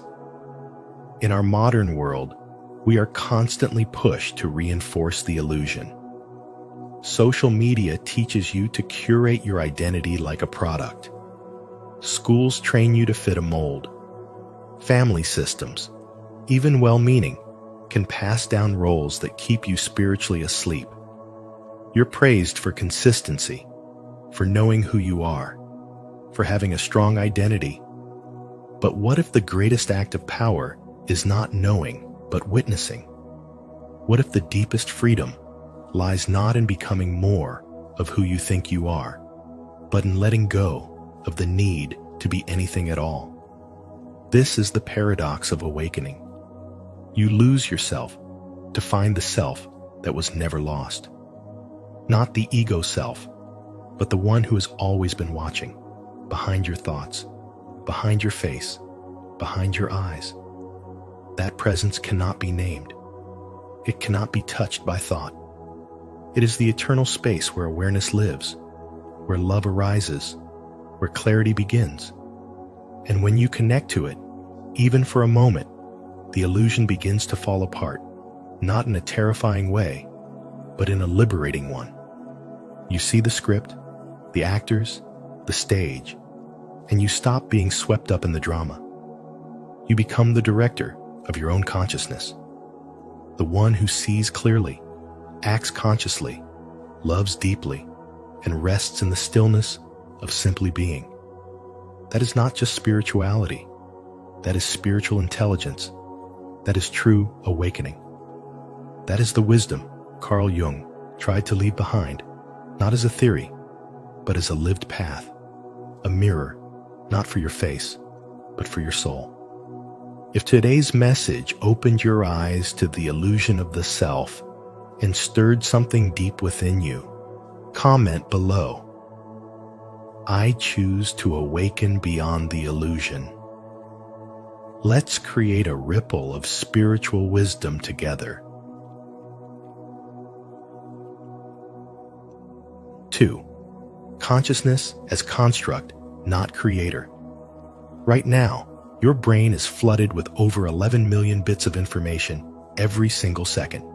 Sounds, colors, smells, textures, memories, instincts, and subtle emotional shifts. But your conscious awareness only processes about 40 of them. Think about that. What you call yourself, your thoughts, your choices, your will, is navigating life on the slimmest thread of data. The rest, overwhelmingly vast and invisible, is filtered, decided, and acted upon beneath your conscious radar. This is not just a technical detail of neuroscience. It is a spiritual revelation. You are not the creator of every action you take. You are often the last to know. Neuroscientists like Benjamin Libet have shown that your brain initiates a movement hundreds of milliseconds before you become aware of the decision to act. And Michael Gazzaniga, through his studies of split-brain patients, discovered that even when the left and right hemispheres are severed, the speaking part of the brain will make up explanations for behaviors it didn't initiate, just to preserve the illusion of a unified self. The mind doesn't like gaps in its narrative, so it fills them in with a story. That story is what you call your life. This raises a powerful question. If you are not the author of your choices, then who or what is? Spirituality invites you into this mystery, not to frighten you, but to wake you up. Your conscious self is not the driver, it is the witness. The ancient sages and mystics have said it for centuries, and Carl Jung echoed it in modern form. Until you make the unconscious conscious, it will direct your life and you will call it fate. This is not just psychological insight. It is a call to spiritual development. It means the ego, the constructed self, the mask, the voice in your head is not the real you. The real you is deeper, older, and far more expansive.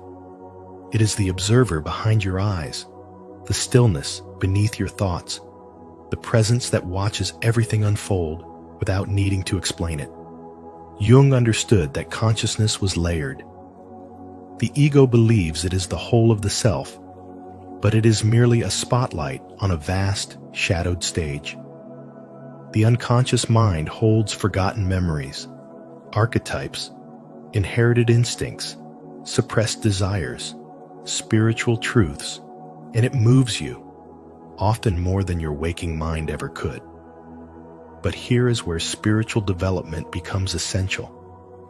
Because when you learn to observe your own mind without clinging to every thought or identifying with every impulse, you begin to see the illusion of control for what it is. The voice narrating your life is not your soul. It is your ego's interpretation of events. And when you begin to disidentify from that narrator, you open a doorway to something higher, a deeper intelligence, a divine presence. Not the kind of control that manipulates the world, but the kind that surrenders to something greater than thought. Presence, awareness, witness. You stop needing every answer, and you start trusting the silence between your questions. You stop forcing clarity, and you begin to feel into the unknown with grace. You stop telling the story and begin listening to it unfold. That shift is the beginning of true power. Not the power of ego, but the power of spiritual clarity. So the next time you feel like you're choosing something, ask yourself gently, was this choice made by awareness or by a story I've been told about myself? Was it inspired by presence or pushed by fear, habit, and old programming? And more importantly, can I stop in that moment, breathe, and return to the witness? The more you live in that space, the silent, observing self, the less you are pulled by confusion, chaos, or identity traps. You become rooted in your essence, not your ego. And when you live from the essence, you do not need to explain everything. You simply are. And in that being, there is wisdom. There is peace. There is the quiet truth that behind your eyes, beyond all thought, something timeless has always been watching, waiting for you to see that the one observing is the one you've been searching for all along. Are you ready to explore the illusion of control and meet the true observer within? If so, comment below. I will meditate to show your devotion to inner clarity and deeper consciousness. 3. You are a story. Your brain is telling itself. You are not who you think you are. You are who your brain imagines you to be. Every thought you've ever had about yourself, every memory you've clung to, and every belief you hold about your identity is a part of an internal narrative your mind is constantly weaving. This story isn't static. It's fluid, shifting every time you recall a memory, reinterpret an event, or experience a new emotion. Neuroscience shows us that memory is not a recording, it's a recreation. Each recollection is shaped by the present moment, influenced by what you currently feel, think, and believe. You remember not what happened, but what your brain believes is most useful to preserve your personal continuity. In essence, you are a self-generated myth, crafted not by truth, but by coherence. As Carl Jung once said, the most terrifying thing is to accept oneself completely. But which self are you accepting? The one that's real or the one that's rehearsed? Every time you look into a mirror, what you see is not reality, but a hallucination your brain agrees upon. N.L. Seth's concept of controlled hallucination highlights that everything you experience is filtered through an intelligent prediction model. You think you see the world as it is, but what you truly see is your brain's best guess of the world, built on probabilities and patterns. That tree you admire? It isn't a tree. It's your brain interpreting wavelengths of light, filtered through biology, shaped by memory, influenced by emotional resonance. The sound of a friend's voice isn't the voice. It's the neural pattern that you've associated with safety, or maybe danger, depending on your past. What you call reality is really a projected internal simulation that your brain creates to help you navigate life.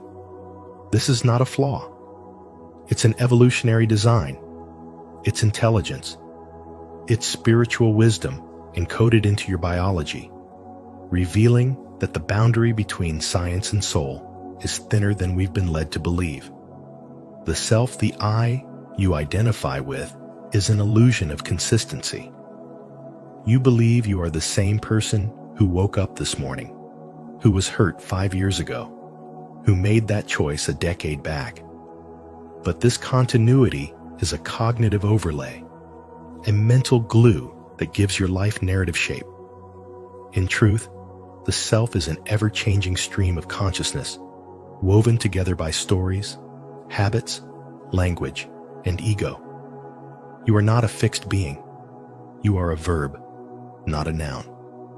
Jung warned us that what we do not bring into consciousness will appear in our lives as fate. And this is the ultimate danger of not questioning the self. When you believe you are the story, you forget you are the storyteller. When you cling to your identity, you miss the awareness that watches silently from behind it. That observer, the witness behind your eyes, is your true nature. It has no name, no gender, no past. It is simply presence, spacious and timeless, waiting for you to notice it. And here lies the paradox. You spend your life trying to become someone, only to realize that the deepest peace comes when you stop being anyone. The more you awaken spiritually, the more you sense that you are not the one thinking your thoughts, but the one aware of them. You are not your voice, but the silence that listens. You are not your identity, but the space in which all identities rise and fall. This is not philosophy. This is direct experience. And the moment you truly see it, everything changes. You no longer chase validation because you remember the truth of your being. You no longer fear the future because you're rooted in something eternal.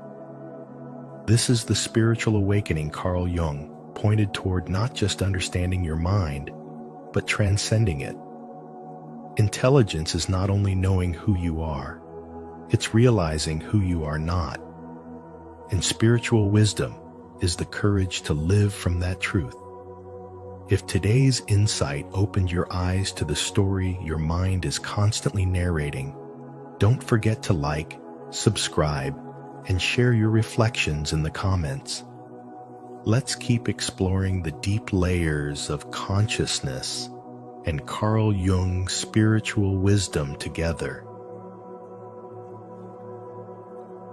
4. Eastern wisdom mirrors modern science. Buddhism's teaching of anatta, or no self, and Hinduism's concept of Atman, the silent witness consciousness, are not abstract spiritual doctrines. They are direct insights into the true nature of mind that mirror the findings of modern neuroscience. In Buddhist thought, the self is not a solid, unchanging entity, but a fluid construction, constantly shaped by perception, memory, emotion, and social conditioning. The ego, far from being the core of who we are, is seen as a mental formation, a temporary aggregation of thought that only appears stable because we cling to its narrative. Hinduism takes a complementary view, suggesting that behind this swirling dance of mental activity, there is a silent observer, the Atman, an unchanging awareness that watches all without attachment. This deep spiritual wisdom echoes startlingly with modern neuroscience, which has discovered that what we call the self is primarily an illusion generated by the default mode network of the brain. When this network is highly active, we become locked into stories about ourselves, constantly referencing our past, fantasizing about the future, and analyzing our identity. But when people enter states of deep meditation, the activity in this network significantly quiets down, and what emerges is an experience of peace, clarity, and presence, exactly what spiritual masters across ages have described as awakening. During these meditative states, many report the fading of personal identity, as if the boundary between the thinker and the thought dissolves. This phenomenon, long spoken of in Eastern traditions as the collapse of ego, now finds validation in the brain scans of meditators, where the regions associated with self-referencing grow quiet. The spiritual awakening that results is not the acquisition of new beliefs, but the dropping away of all that is false. Carl Jung, bridging the spiritual and psychological worlds, understood this deeply. He wrote that individuation, the process of becoming who you truly are, is not about becoming more of the persona the world expects, but about integrating the unconscious, including the shadow and the self, into conscious awareness. Jung's ideas are fundamentally aligned with these ancient teachings. The journey inward is not one of self-construction, but of self-discovery. In our modern world, we are taught to define ourselves by titles, roles, opinions, and achievements. Yet none of these touch the core of consciousness. The silent awareness behind your thoughts is the real you, not the ever-changing emotions, not the beliefs you inherited, not even the memories you've clung to as evidence of who you are. This realization is the foundation of true spiritual wisdom. In daily life, this understanding can be profoundly liberating. When you observe your inner world rather than get swept up in it, you stop identifying with fear, jealousy, inadequacy, and instead begin to rest in the spacious awareness beneath it all. You begin to witness the drama without being consumed by it.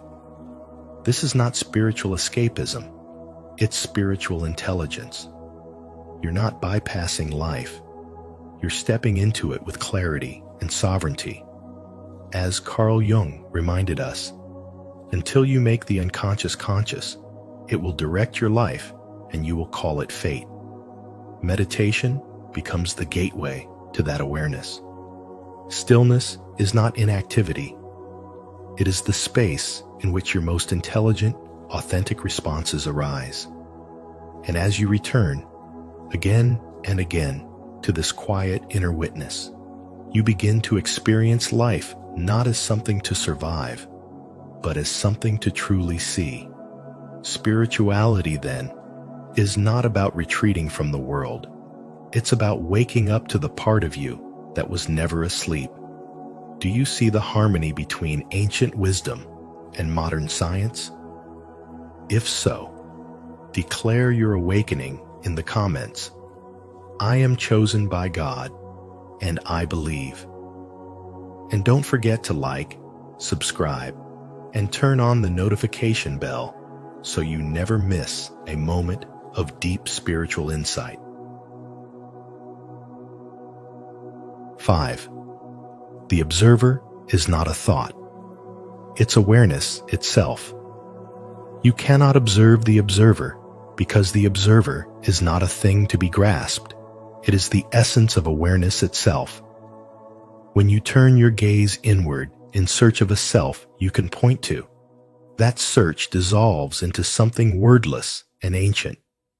What fades is the illusion of identity, the narrative you've been telling yourself, the personality you've constructed, the label society has placed on you. What remains is not a thought or a feeling, but a presence that is untouched by time, memory, or emotion. This presence has been quietly witnessing every chapter of your life. The moments of innocence in childhood, the heartbreaks that shaped you, the victories you celebrated alone, the stillness behind every breath as you sleep. It is not moved by praise or shame, not defined by what you've done or failed to do. Carl Jung once said, "Who looks outside, dreams. Who looks inside, awakes."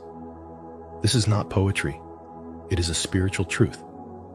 To awaken is not to acquire more knowledge, but to recognize the silent witness that has always been there, watching, waiting, observing without judging. The observer behind your eyes is not part of the mind. It is what sees the mind. It is not a voice, it is what hears the voice. It cannot be described, because every attempt to describe it turns it into an object, and it is not an object. It is awareness without form, without borders, and without narrative. This is the beginning of real spiritual development, not learning more, but unlearning the illusion that you are your thoughts. Thought can only reflect, analyze, and judge, but awareness simply observes. Thought is shaped by culture, memory, pain, and language. Awareness is shaped by nothing. You may experience anger, but awareness is not angry. You may remember trauma, but awareness is not traumatized. You may chase success or feel like a failure, but awareness is not chasing, and it never fails. It is always still, always present. And when you sit quietly, without needing to control or fix, you begin to feel it. You begin to return to it. In the noise of modern life, this awareness is often forgotten. We scroll through identities, mimic trends, and lose ourselves in a digital mirror that reflects only fragments of who we think we should be. But even while you're distracted, even while you're asleep, this awareness remains untouched, unchanged. It doesn't react, it doesn't crave, and it doesn't judge. It simply sees, and in seeing, it liberates. To know this is not to become someone new, but to finally stop pretending to be someone you're not. This is the turning point in your spiritual awakening. This is the moment when you realize that the peace you've been seeking externally is the nature of the one who watches. And while your ego might resist this truth, clinging to identity, craving validation, fearing dissolution, the awareness does not resist anything. It embraces everything with neutrality and grace. So the deeper lesson is this: you are not your name, your story, your wounds, or your thoughts. You are the timeless awareness that observes it all. This truth doesn't need to be believed. It can be experienced directly, here and now, by simply noticing that which watches your thoughts pass like clouds. It doesn't speak, yet it hears. It doesn't move, yet it feels alive. It doesn't age, yet it has been with you since the very beginning. And this awareness, this sacred witness, is the heart of all spirituality. It is the foundation of true spiritual development, not a path of becoming, but a path of remembering that before the mind, before the ego, before the world told you who you were, there was a still, wordless presence watching through your eyes, and it's still here. 6. Physics and mysticism converge. Quantum physics has revealed a truth so strange and profound it mirrors what ancient mystics have whispered for centuries. The observer affects the observed. You don't just see the world, you shape it. When you observe an electron, it behaves differently than when you don't. Why? Because your consciousness is not passive. It's not just a light shining on reality, it's the brush that paints it. This is where science begins to sound like spirituality, and where Carl Jung's psychological insight meets the awakened mystic's inner knowing. Jung understood that consciousness wasn't merely a function of the brain. It was the source field that animates experience. He believed that deep within you, beneath the mask of ego and personality, lives a self that transcends time and identity, an intelligent awareness that watches, learns, and transforms. And this self, this pure observer, is not separate from the universe. It is the universe knowing itself through your eyes. When mystics say, "You are the universe in motion," they're not speaking in metaphor. Rumi said, "You are not a drop in the ocean. You are the entire ocean in a drop. That drop is your consciousness. That ocean is your potential." This isn't just poetic, it's a direct description of your spiritual intelligence. You're not just in the world is in you, filtered through your beliefs, emotions, expectations, and attention. This is the essence of spiritual awakening, realizing that what you focus on magnifies, what you resist persists, and what you witness with clarity begins to shift. Your thoughts are not private ripples in your mind. They're waves in the quantum field. So the question isn't just, what are you seeing?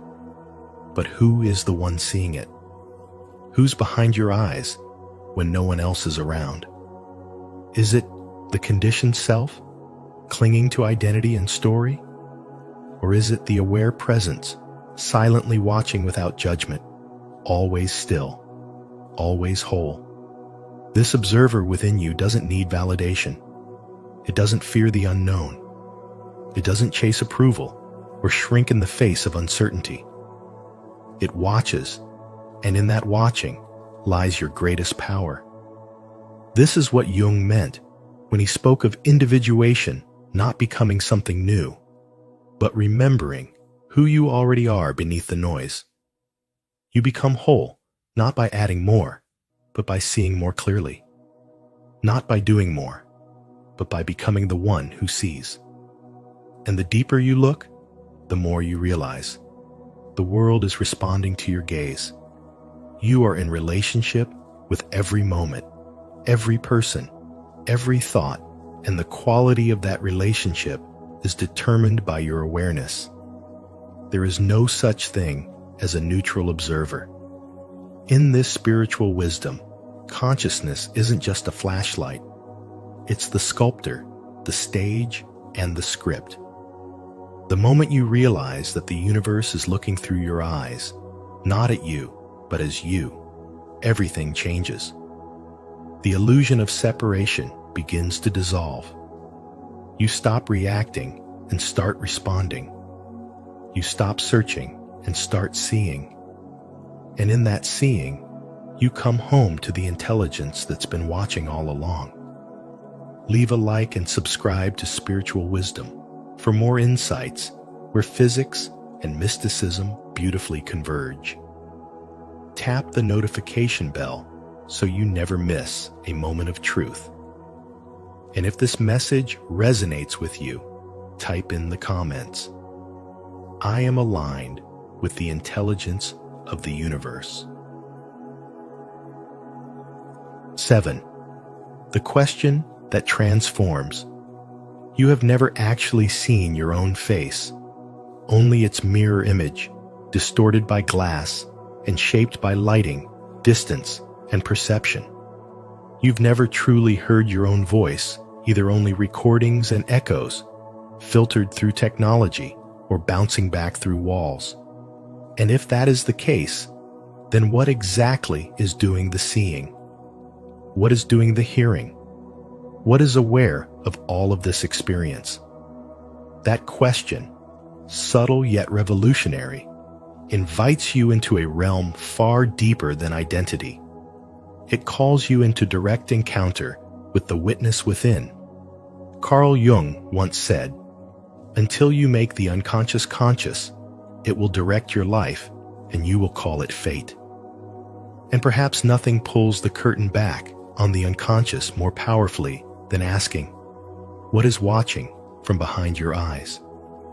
You may believe you are your thoughts, your memories, your voice in your head. But pause. Observe the one who is observing. That presence, the quiet, unwavering intelligence, is not your job title, not your story, not your trauma. It's not even the voice narrating your thoughts. That presence existed before anyone taught you your name, before any role was assigned to you.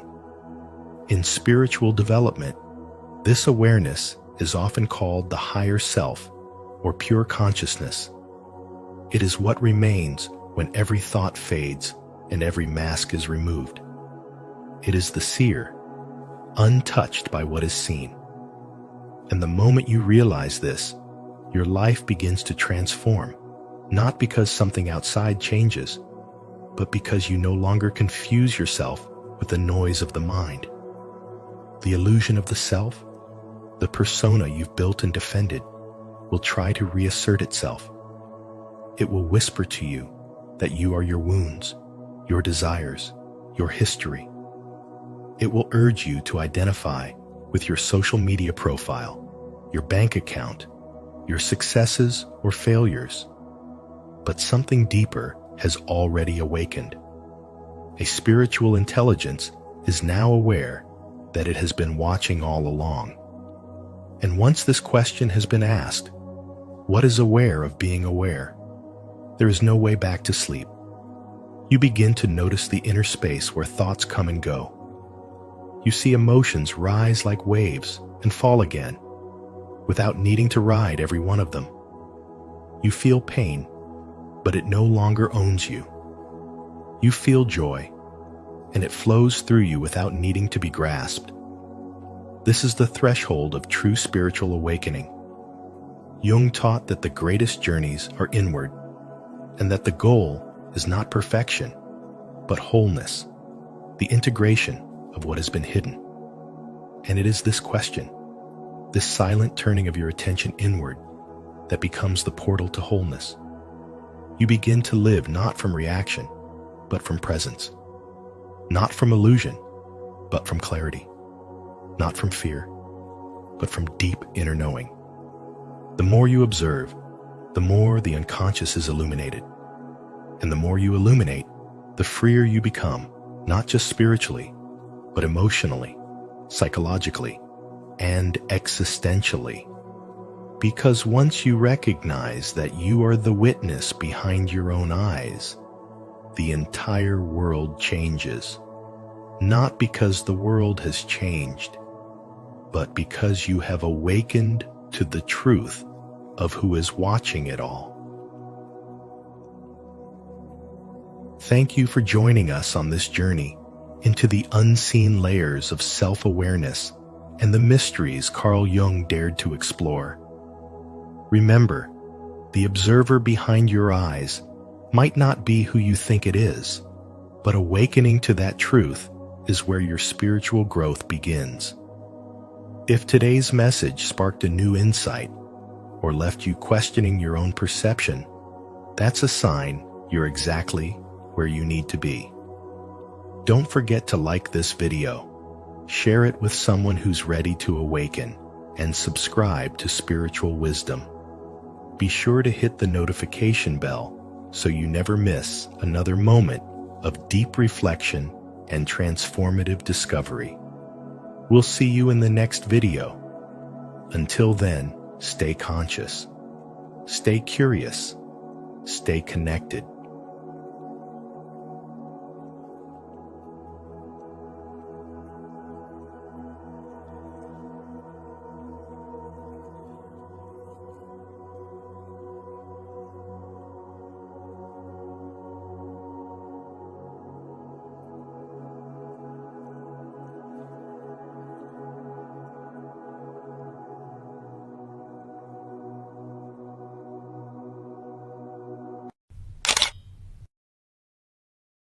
This sign means he's more in love than he realizes. The meeting of two personalities is like the contact of two chemical substances. If there is any reaction, both are transformed. Carl Jung. Sometimes, love doesn't announce itself with words, but whispers through instinctive gestures, unspoken glances, and unconscious loyalty. In today's video from Spiritual Wisdom, we'll explore how a man can be more in love than he even realizes, and what subtle signs reveal the truth his ego may still be hiding. Have you ever felt someone's soul speak louder than their words? Share your thoughts in the comments, and let's reflect together on the hidden language of the heart. 1. The unconscious reveals what the mind hides. Until you make the unconscious conscious, it will direct your life, and you will call it fate. Carl Jung's insight becomes especially powerful when it comes to love, because what we feel isn't always what we can admit. A man may not say he loves you, but his unconscious might already be holding you as the center of his emotional world. He might speak in neutral tones, yet his eyes soften when they find you. He may stay silent in a room full of people, but you feel the energy shift every time you walk by. That's not wishful thinking. It's the soul revealing what the ego isn't ready to confess. Spiritual love does not always arrive in grand declarations. It shows up in the body, the breath, the unguarded gaze. While his mind may still be analyzing, measuring, or denying, something deeper has already made its choice, and that's where the truth lies. Most women confuse this silence for rejection, but in the realm of spiritual awakening, silence can be sacred. It is the space where transformation begins. The truth is, when a man is truly moved by a connection, it doesn't always make him bold. It makes him still. Because what he feels for you isn't just attraction, it's recognition. His unconscious has found something ancient in you, something his conscious mind hasn't even fully understood. And this is why his behavior might seem inconsistent. Some days, he seems distant. Other days, inexplicably drawn to you. But these fluctuations are not signs of confusion. They are symptoms of awakening. He's not just falling in love. He's confronting the parts of himself that are changing because of you. His psyche is rearranging because your presence is pulling something real out of hiding.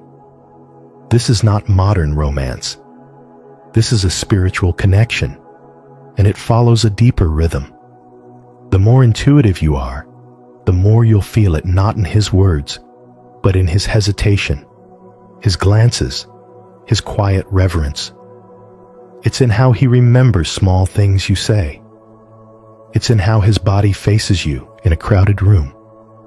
It's in how he becomes more himself around you without even realizing it. You are not imagining this. You are witnessing a man battling with the unfamiliar truth that love is not always loud. Sometimes it begins in the unconscious, where real bonds are formed not through performance, but through presence. You don't need him to spell it out. You already feel it in the silence between you, in the energy that lingers when he walks away, in the sacred way his soul speaks without words. Trust that, because the unconscious always knows first. And when the soul has already chosen, the heart eventually follows. 2. Subtle behaviors speak loudly. He doesn't confess it outright, but it's in the way his eyes soften when he thinks you're not watching. The subtle shift in his voice that only happens when he speaks to you, and the inexplicable concern he shows for your well-being, even when there's no clear reason to worry. These are not just coincidences. They are signals of a deeper truth his conscious mind hasn't yet caught up with. Carl Jung taught that the unconscious reveals what the conscious mind represses. And in matters of love, this revelation often comes through body language, energetic presence, and silent devotion. When a man's soul connects with yours on a level beyond words, his behaviors become the messengers of emotions he doesn't fully understand. He notices when your energy drops before you even say a word. He remembers small things you never expected him to notice, like the song you hum when you're anxious, or how your tone changes when you're hiding sadness. That kind of attentiveness doesn't come from logic. It comes from emotional resonance. In spirituality and spiritual development, we learn that energy speaks before action, and connection often shows itself in the gaps between language. The man who appears distant may actually be overwhelmed by a depth of feeling he doesn't yet have the tools to name. He may not tell you he loves you, but he'll hold space for your emotions, instinctively protect your boundaries, and react with a quiet urgency when something threatens your peace. That's because his unconscious self is already invested. The more spiritually aware you become, the more clearly you'll recognize this hidden devotion. It's in how he places your comfort above his own in subtle ways, how his eyes flicker with worry when you're hurting, how he mirrors your emotional state without realizing it. His unconscious actions are often more revealing than any spoken promise. True love doesn't always roar. Sometimes it stands silently beside you, watches you gently, and gives without demanding anything in return. In spiritual development, we begin to see love not as a performance, but as a presence felt, not forced.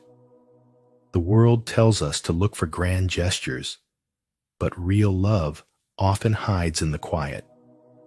When you tune into the spiritual language of connection, you'll begin to understand that his protectiveness, his attentiveness, his quiet loyalty, these are not random. They are the soul's way of choosing you before the mind has found the courage to speak. The most powerful love stories often begin in this silent space, where the unconscious reaches out, and without saying a word, his spirit says everything.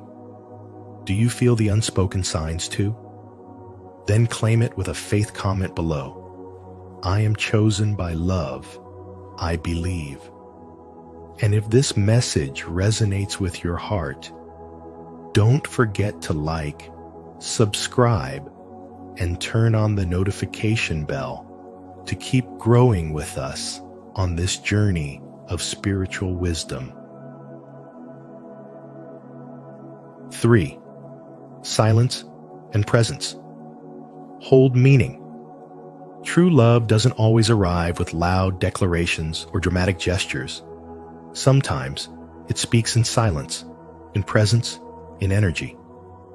When a man is truly in love more than he consciously realizes, it often shows up in the way he simply wants to be near you without needing to fill the space with words. That kind of silence is not emptiness, it's emotional safety. His soul feels at home next to you. Carl Jung's spiritual wisdom reminds us that the unconscious reveals what the conscious mind cannot say. And in love, this means his truest feelings bypass his lips and show up in his behavior, his body language, and even his stillness. If he sits with you quietly, without awkwardness, that's not indifference, it's intimacy. He may not even fully understand why being around you gives him peace, but it does. And when you're not around, that same soul quietly panics, feeling an inner restlessness he can't quite explain. He might become distracted, more withdrawn, or even contemplative, not because he's moving away from you, but because your absence shifts his internal balance. These are not small signs, they're deeply spiritual. They reveal an intelligence far more intuitive than logic. Jung once said, "The meeting of two personalities is like the contact of two chemical substances. If there is any reaction, both are transformed." When his soul has recognized yours, the transformation has already begun. Even if he hasn't spoken a word about love, he might soften his tone when talking to you, unconsciously mirror your movements, or protect your space without being asked. He becomes emotionally attuned to your moods without understanding how or why. He may not write poetry, but the way his energy shifts around you is a kind of silent poetry only the heart can hear. Love at this level doesn't require definition because the soul already knows. This is not ordinary attraction, it's vibrational resonance. In spiritual awakening, we call it energetic alignment, a state where your frequency impacts his reality. Even if he denies it or can't name it, his unconscious continues to speak through his presence, his behavior, and his reactions. And the irony is, the more in love he is, the less able he may be to explain it. Sometimes, love becomes so unconscious that it disrupts his sense of control. He finds himself overthinking, wondering why he can't stop thinking about you, and feeling vulnerable without knowing why. And that vulnerability scares him because it bypasses his emotional defenses. His love doesn't roar, it whispers. It doesn't rush, it lingers. It lives in the way he waits for you to speak before he interrupts. It's in how he listens without distraction.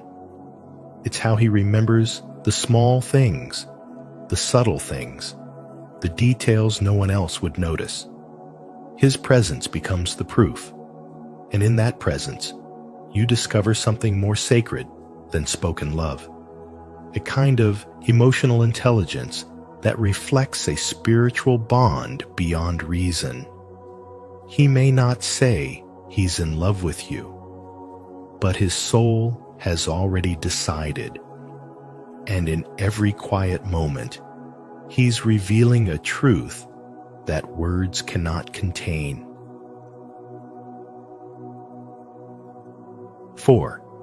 Transformation is a sign of soul-level love. When a man is more in love than he realizes, his life begins to shift in quiet yet undeniable ways. His routines, once stable and predictable, begin to rearrange themselves to accommodate your presence not out of obligation, but because his energy has already made space for you. Time becomes fluid around you. Moments that were once reserved for solitude or structure are now unconsciously gifted to your shared connection. He doesn't even realize he's doing it, but the pull toward you has already redirected his patterns. Carl Jung said, "Until you make the unconscious conscious, it will direct your life and you will call it fate." This is fate at work beneath the surface, his unconscious mind building a world where you are already a part of his tomorrow. He starts to speak differently. You hear your name in conversations about the future. Little plans, once imagined alone, now include you without hesitation. It's not just romantic talk, it's integration. His psyche has already chosen you, and while his conscious mind may still be catching up, the script has been rewritten. He no longer sees the road ahead as a singular journey. Instead, he begins to visualize a life in which your presence is interwoven into his growth. This is a spiritual awakening in disguise, where his soul moves before his logic can process why. Love is the teacher, and you have become part of the curriculum through which he will expand, soften, and transform. More revealing than any plan or gesture, however, is his vulnerability.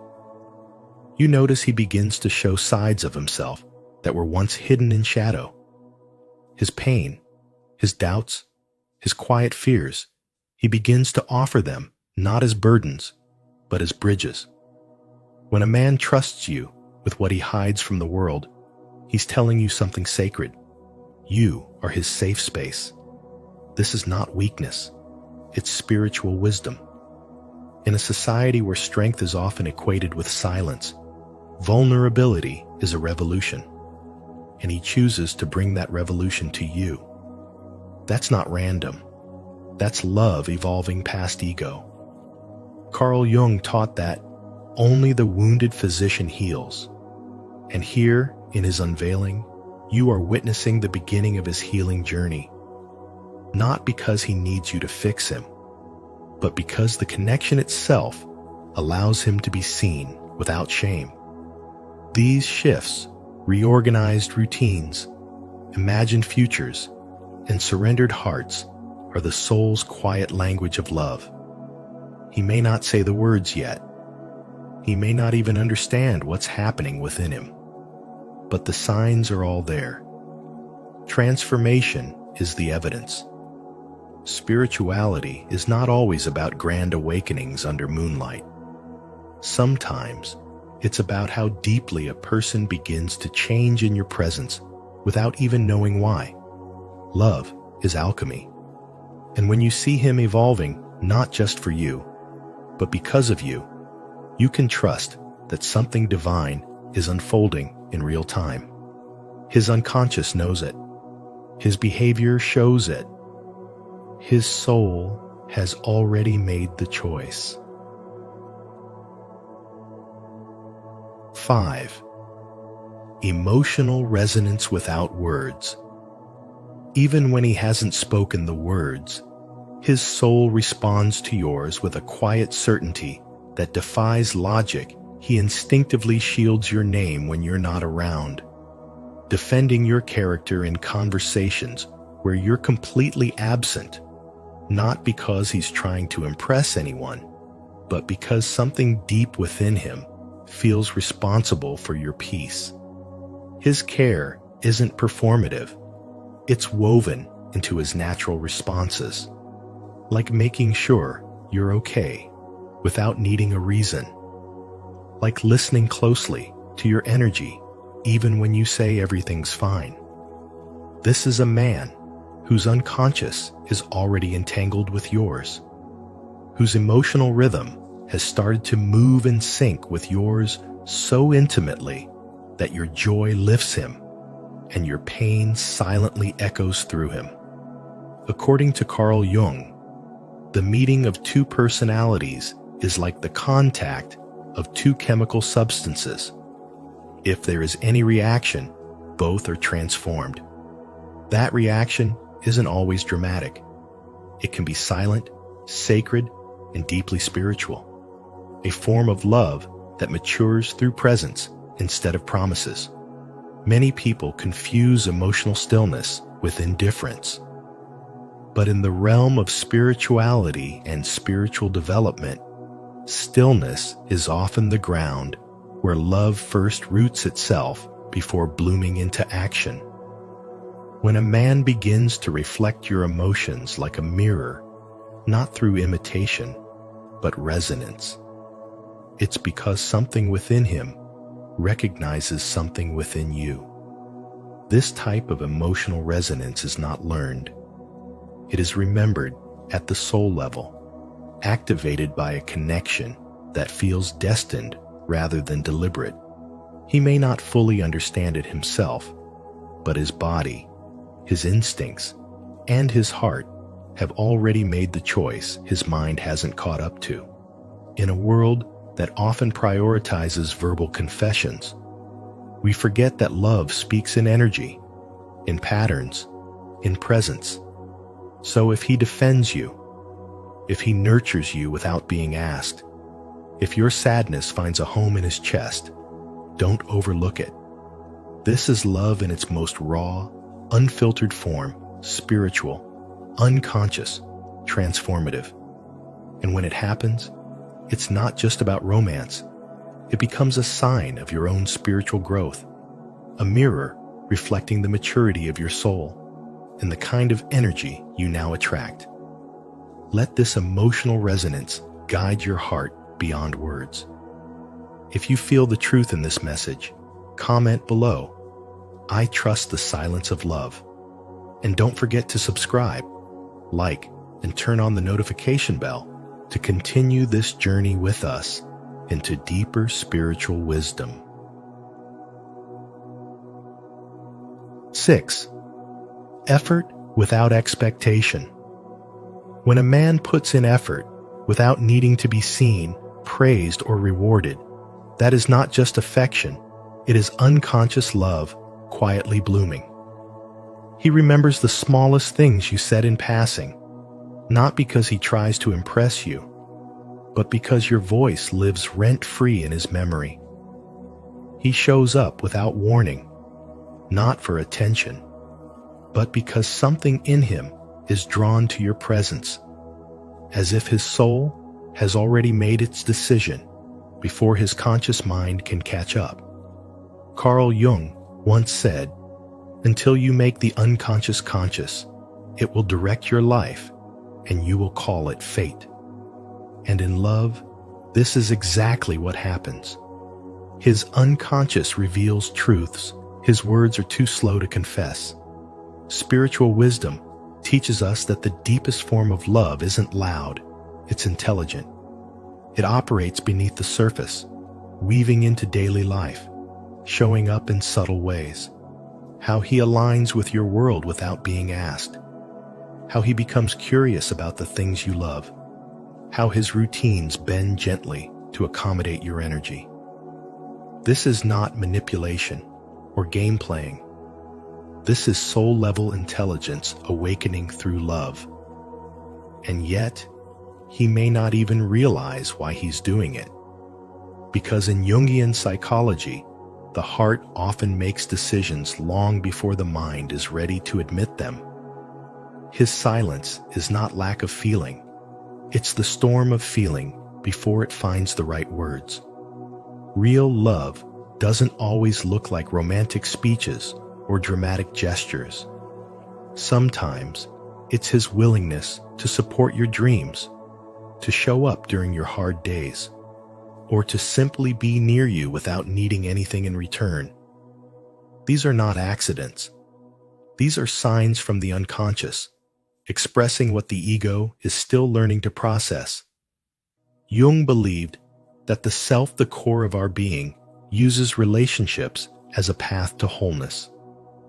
So when he starts reflecting your values, stepping into your world, adjusting his energy to meet yours, it's because his soul recognizes something in you that his intellect hasn't yet fully understood. This is the intelligence of love unfolding beneath the surface, where logic can't reach. He's not trying to win you over with charm. He's becoming someone who belongs in your life. The consistency, the quiet effort, the unconscious pull. These are the signs that he is more in love than he realizes. And while he may never say it out loud in the timing or language you expect, his actions speak with a spiritual clarity that transcends words. His love, though silent, is sincere. And in that silence, his soul may already be choosing you every single day. 7. You become his emotional home. When a man starts to find peace in your presence, it's not just comfort, it's transformation. He may not say the words, but his body begins to speak the language of surrender. His breath slows, his gaze lingers, his energy softens in ways he doesn't even understand yet. Carl Jung believed that what is unconscious will eventually find a way to express itself. And here, love is doing just that, not through grand gestures, but through the small, sacred signs that he feels safe with you. You are no longer just someone he's interested in. You're becoming the place where his soul rests. In a world that constantly demands his strength, you become the one space where he doesn't need to perform. He doesn't need to be perfect. He doesn't need to fix anything. And in this surrender, a deep spiritual awakening is unfolding within him. He doesn't realize it yet, but you've become his emotional home. His nervous system recognizes it before his mind does. That's why he relaxes when you walk into the room, why his defenses lower when you touch his arm, why he listens more than he speaks when you share your heart. He's not being distant. He's absorbing you. He's letting your presence rewire something inside of him that never felt safe before. This is the kind of connection that doesn't scream, but whispers. It doesn't chase, it anchors. He may still show up with hesitation, with habits shaped by years of emotional armor, but his soul is slowly choosing you. Not because you asked, not because you proved anything, but because your energy speaks the language of home. It's not about possession, it's about resonance. It's not about logic, it's about vibration. And that's what makes it so powerful. You become the place where he can let his shadow be seen without shame, where he can be flawed and still feel loved, where he's no longer reacting from the survival patterns of his past, but slowly aligning with the truth of his spirit. Love, in its highest form, isn't just a feeling, it's a frequency. And when that frequency matches something within him, he no longer needs to search. He simply returns. That's the essence of spiritual wisdom. Love doesn't conquer, it awakens. And this man, who may have once guarded his heart behind silence or confusion, is now finding clarity in your presence. He may not yet call it love, but everything in his being is moving toward you. That is not coincidence, it's soul memory. It's the quiet realization that in your arms, he is finally free to be. And in that freedom, he is already more in love than he realizes. 8. The soul chooses before the mind understands.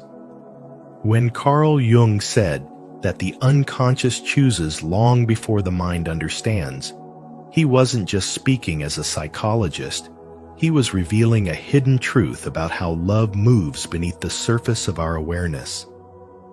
The man who casually mentions future plans with you in them isn't just making conversation. His soul has already started to include you in the architecture of his life. Whether it's a passing comment about a trip, a home, or a lifestyle he dreams of, these aren't random thoughts. They are soul-level instincts quietly shaping the reality he's beginning to accept. And when your absence creates a weight in his chest that he can't quite name, That emotional void is not a sign of weakness. It's the subconscious mourning your energy, your presence, your grounding essence that brought balance to his inner world without you ever needing to try. This is where spirituality merges with psychology. The awakening begins not with a confession, but with the undeniable evidence that his entire being is adapting to the spiritual development brought forth by love. You'll notice how his choices start to shift. He may not even realize it, but you become a silent influence in his daily decisions. Not because you're demanding, not because you're controlling, but because your presence calibrates his intuition. He's aligning, slowly, to a new version of himself, where you are not just a partner, but a compass. This is the soul in motion, choosing before the ego fully understands. Spirituality teaches us that energy precedes evidence. And when you begin to see this energy ripple through his words, actions, and even hesitations, know that something sacred is unfolding. He may not yet say it. He may even seem confused. But that hesitation is not rejection. It's the mind catching up to the heart's decision. In the world of spiritual wisdom, love is not always loud. It doesn't always shout or perform. Sometimes, it whispers through timelines imagined together, through decisions made in alignment with your essence, through silence that aches, and through presence that heals. And that's the sign you must trust. Not the grand gestures, but the subtle transformations. Because when the soul has already chosen, the mind will eventually surrender. Not through logic, but through an unshakable knowing that this connection holds more than romance, it holds spiritual growth. The man who is more in love than he realizes will reveal it in how his life begins to shift, in how you become the gravity beneath his thoughts, and in how his future no longer feels complete without your light in it. 9. Trust the signs, not just the words. There is a certain kind of spiritual intelligence that speaks without words, an emotional frequency that transcends logic and reveals truth through behavior, energy, and presence. Carl Jung taught us that what remains unconscious will continue to shape our lives. And in love, this manifests most clearly when a man's soul chooses you before his mind can even explain why.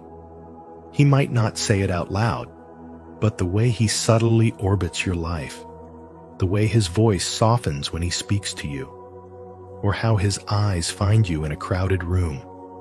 These are not accidents. They are unconscious confessions. His lips may hesitate, but his soul is already speaking. Every shift in his behavior, every inconsistency in his composure around you, is a glimpse into a deeper truth he doesn't fully understand yet. If he seems distant and then suddenly attentive, or if he remembers things you said even when you thought he wasn't listening, it's because his inner world has been moved by you. Spiritual wisdom teaches us that the soul often recognizes before the mind does. His silence isn't rejection. It's the echo of a feeling too sacred for casual words. In a world obsessed with declarations and labels, real love unfolds in subtle transformations, in how his priorities shift, in how he starts seeking emotional depth, in how your presence makes him question who he thought he was. He may appear confused, but that confusion is the chaos of awakening. It's the crumbling of his emotional defenses, because you didn't just enter his life, you entered his unconscious. That kind of love doesn't scream, it transforms. The truth is, When a man is more in love than he realizes, it shows up in his evolution. Not in promises, but in patterns. Not in flowers, but in the way he begins to grow. Your energy is no longer just an external influence. It's something that has quietly embedded itself in his psyche. He becomes more aware, more protective, more present, and yet, he might not know why. Jung's concept of projection reminds us that what we see in others is often what we've buried in ourselves. So if he's pulled toward you, it's because you mirror something he's been searching for, something his soul remembers, even if his ego resists it. So trust the energy. Trust the gaze that lingers a second too long. Trust the tension in his voice when you speak. Trust the spiritual intelligence behind every small gesture that contradicts his words. Love this real doesn't need to be explained. It needs to be felt. And if you're feeling it, it's because something ancient has already been set in motion. His heart may be trying to catch up to what his soul already knows. He's in love, even if he doesn't realize it yet. The dark reason brilliant minds walk away from social life. A man can be himself only so long as he is alone, wrote Carl Jung. And today, we invite you to explore the profound reason why the most brilliant minds often walk away from the noise of the crowd. Have you ever felt drained in social settings, or wondered why solitude feels like home to you? In this video from Spiritual Wisdom, we're diving into the powerful psychological truth behind why intelligence often leads to isolation, not as a weakness, but as a sacred path of clarity, depth, and self-realization. Comment below. I choose solitude for my spiritual growth if you resonate with this journey. And don't forget to share your experiences. Your voice may awaken someone else's truth. The dark reason brilliant minds walk away from social life. A man can be himself only so long as he is alone, wrote Carl Jung. And today, we invite you to explore the profound reason why the most brilliant minds often walk away from the noise of the crowd. Have you ever felt drained in social settings, or wondered why solitude feels like home to you? In this video from Spiritual Wisdom, we're diving into the powerful psychological truth behind why intelligence often leads to isolation, not as a weakness, but as a sacred path of clarity, depth, and self-realization. Comment below. I choose solitude for my spiritual growth if you resonate with this journey. And don't forget to share your experiences. Your voice may awaken someone else's truth. 1. Intelligent minds crave depth, not distraction. Brilliant minds do not retreat from society because they despise it. They step away because they see through it. In the words of Arthur Schopenhauer, talent hits a target no one else can hit. Genius hits a target no one else can see. This is not simply about intelligence. It's about a spiritual sensitivity to depth, to truth, to the energy beneath surface appearances.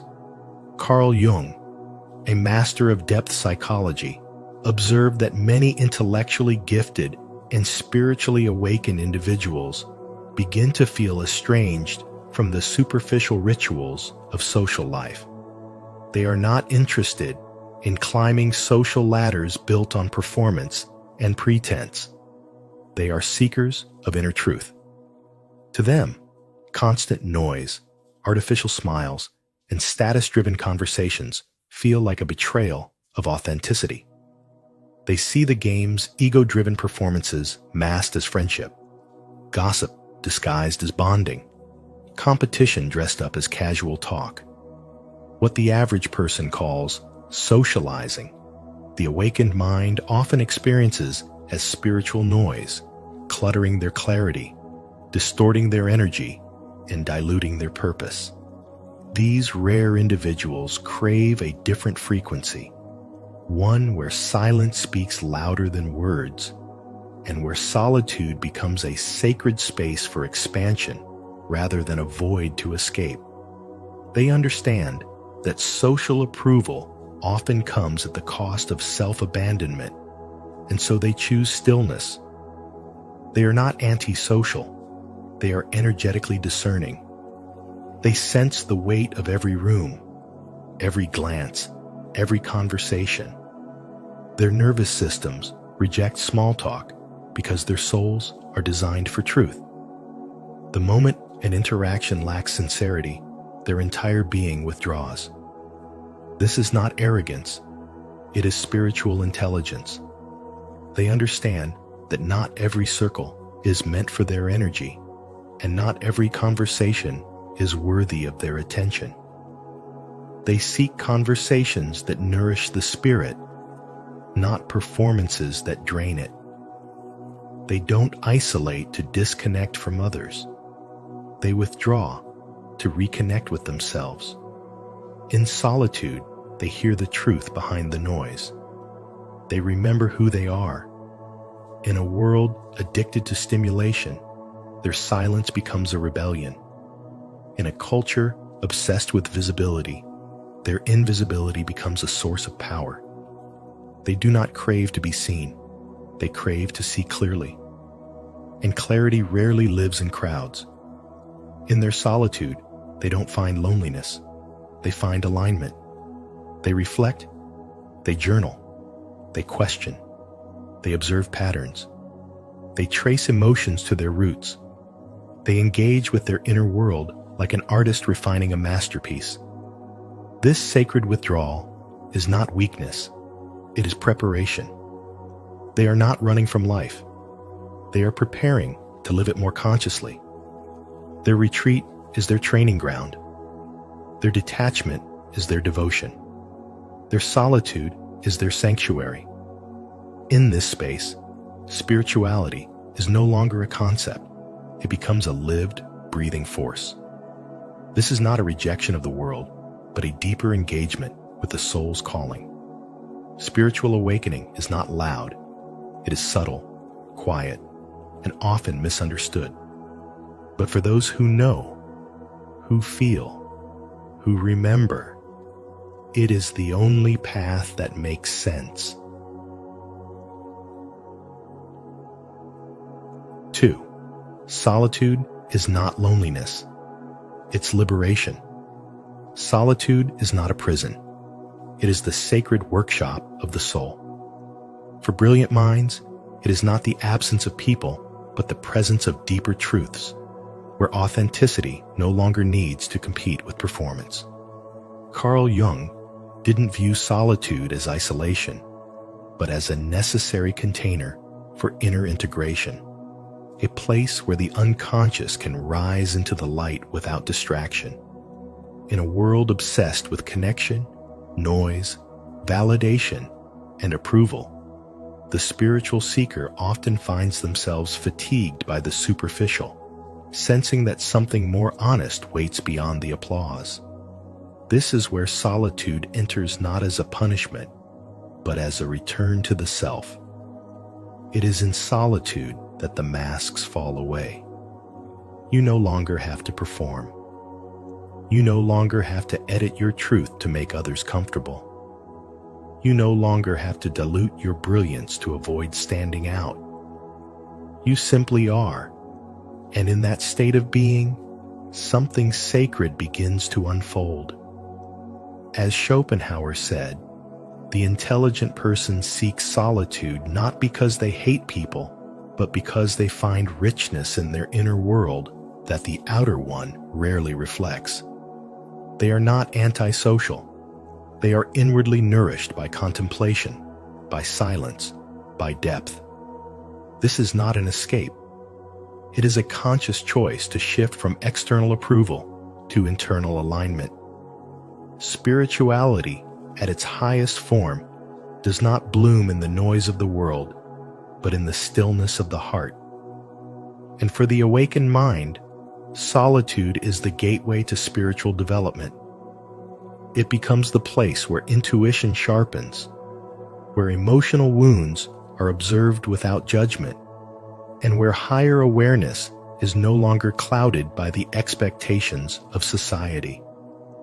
You begin to notice how much energy is drained in the performance of social life, how the smile you wear can betray the questions screaming in your soul, how laughter can become a mask to hide existential discomfort. But in solitude, those illusions fade. You are no longer trapped in the character others expect you to play. Instead, you are given permission to meet yourself, to ask deeper questions, to create without censorship, to cry without shame, and to listen to the whispers of your own knowledge. It is not loneliness. It is communion with the self. And in that communion, a higher truth emerges. The soul does not thrive on constant connection, but on meaningful alignment. In solitude, you begin to hear the voice beneath the voice. You become aware of your thoughts as patterns, your emotions as messengers, your silence as presence. You see how solitude is not the absence of love, but the space where real love can enter, the kind that is not built on roles or needs, but on pure being. You discover that spiritual development is not always loud or visible. Sometimes it looks like sitting quietly with your thoughts, refusing to run, refusing to numb, choosing instead to feel, to face, to awaken. The more you do this, the more you realize that solitude is not something you endure. It is something you earn. It is the reward of self-respect, of inner maturity, of emotional sovereignty. And while the world may not understand your withdrawal, your quiet, your need for space, it does not have to. Because you are not here to be understood by everyone. You are here to understand yourself. And solitude is where that understanding becomes possible. So when brilliant minds walk away from social life, it is not a failure of connection. It is the birth of presence. It is the moment when a soul reclaims its power, not by being louder, but by becoming deeper. It is a silent revolution, where performance ends and truth begins. In this space, spirituality is not just an idea, it becomes your atmosphere. And the one who embraces solitude is not retreating from life. They are rising into it, fully, consciously, and with the kind of clarity only silence can provide.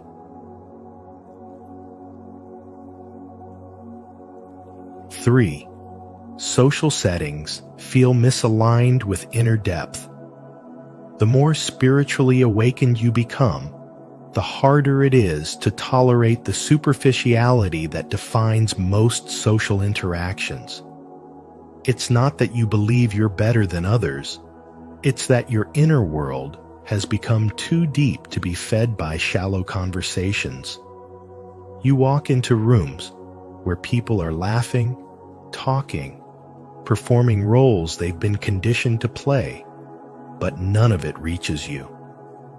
You feel like a foreigner in a place you used to call home.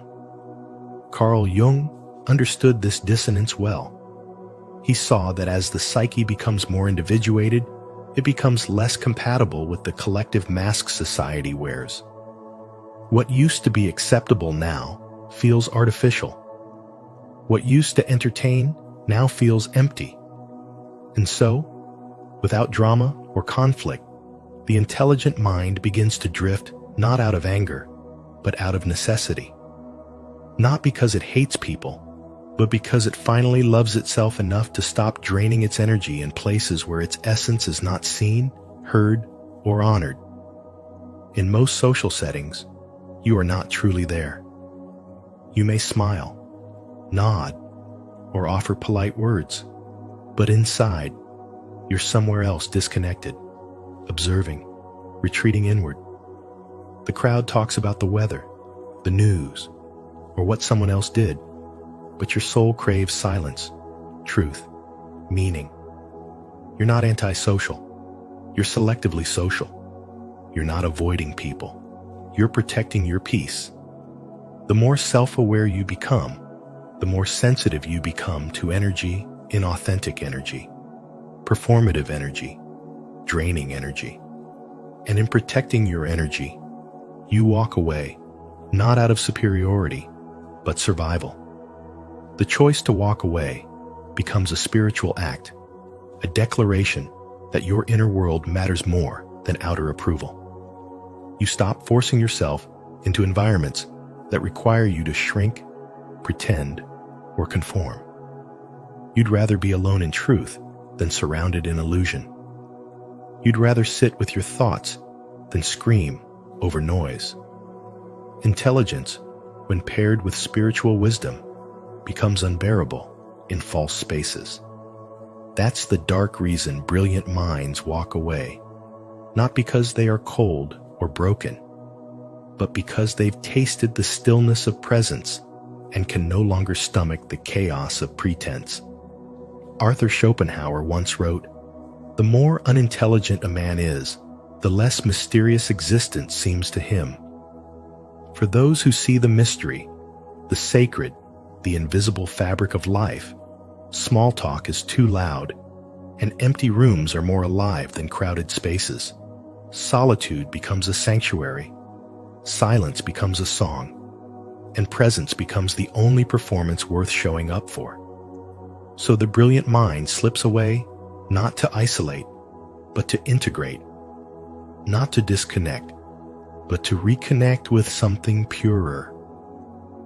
And in that sacred withdrawal, something beautiful happens, and the soul breathes again. 4. Society runs on ego, not truth. Society often disguises itself as a place of truth, but as Schopenhauer sharply pointed out, it is more often built on the fragile foundation of ego.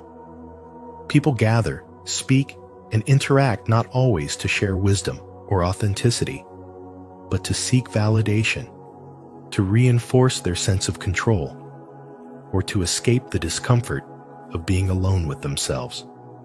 This endless performance may feel ordinary to most, yet to those who crave authenticity and meaning, it becomes unbearable. They begin to see through the veil, the small talk, the competition for status, the constant need to prove one's worth, and they recognize that these are not acts of genuine connection, but rituals of ego. What society celebrates as social life, they feel as a burden. Their withdrawal is not a rejection of life, but an embrace of it, because stepping away from the noise allows them to see reality clearly, unfiltered by vanity and social conditioning. Schopenhauer described this tendency as the natural instinct of deeper minds to retreat into solitude, and Carl Jung echoed it when he declared, "The privilege of a lifetime is to become who you truly are." For those on a journey of spirituality and spiritual awakening, solitude is not loneliness, but liberation. In solitude, the individual is no longer forced to play roles that suffocate the soul. Instead, they can observe themselves honestly, listen to the whispers of their inner being, and rediscover truths that society obscures. When stripped of distractions, the human spirit becomes sharper, more creative, and more authentic. Solitude provides the stage not for ego's drama, but for truth's quiet revelation. And in this silence, one begins to experience a profound clarity that no crowd can ever offer. In the modern world, these insights are even more visible. Social media has become a global stage where countless people chase likes, comments, and followers. But beneath the surface, what drives this activity is rarely the truth. It is ego, desperate for validation and fearful of invisibility. The perfectly crafted images, the witty captions, the competition for attention are not signs of connection, but signs of insecurity. For the spiritually awakened, such spaces feel hollow. They sense that this endless pursuit of approval erodes authenticity and distracts from the deeper work of becoming. By stepping back from these patterns, they do not turn away from life, but toward life's essence. They choose truth over performance, alignment over appearances, clarity over confusion. Of course, solitude is not without its challenges. To walk away from ego-driven environments often invites misunderstanding. Friends may question why you prefer a quiet evening over a crowded gathering, or why you choose reflection over entertainment. At times, the silence can feel heavy, almost like loneliness. But the distinction is vital. Loneliness is the absence of others, while solitude is the profound presence of yourself. In that presence, you encounter your own depth, your untapped creativity, your spiritual wisdom. Solitude strengthens the inner compass, giving you the ability to re-enter the world with clarity rather than compromise, to speak with authenticity rather than performance, and to live with freedom rather than conformity. Society may run on ego, but your spirit runs on truth. To retreat is not to escape, but to awaken. To walk away is not to reject, but to align. When you allow yourself to step beyond the noise, you create the space where spirituality flourishes and spiritual awakening unfolds. In that silence, you finally recognize that the greatest connection you will ever experience is not found in the approval of others, but in the clarity of your own soul. 5. The need for solitude starts young. Many brilliant and sensitive individuals feel out of place early in life, sensing a quiet dissonance in the way social life unfolds around them. While others may eagerly join the crowd, these gifted minds often perceive something hollow in superficial exchanges and begin to question whether belonging means sacrificing authenticity. Over time, this inner questioning deepens, and instead of conforming, they choose to value the richness of their inner world. As Carl Jung observed, loneliness does not come from having no people around you, but from being unable to communicate the things that seem important to you. For those on the path of spiritual development, solitude becomes less of a rejection and more of a sanctuary, a sacred space where they can finally listen to their own soul without interference. By stepping away from constant noise and expectation, they begin a process of self-realization that no social approval can provide. Spirituality teaches that true growth is never found in the applause of the many, but in the silence where you discover who you are. For the mind that longs for depth and meaning, the endless cycle of shallow interactions quickly becomes suffocating. Solitude, then, is not isolation, but protection, a way to guard their energy, cultivate focus, and turn their attention toward questions that go beyond appearances. Just like a seed must rest in darkness before it breaks open to reach the light, a gifted soul requires solitude as fertile ground for spiritual awakening and transformation. Those who feel different often mistake their withdrawal as weakness, when in truth, it is a profound act of wisdom. Walking away from meaningless dynamics does not diminish life. It enriches it by clearing space for clarity, strength, and purpose. The world may encourage constant interaction, But the greatest thinkers and visionaries remind us that solitude is essential to higher awareness.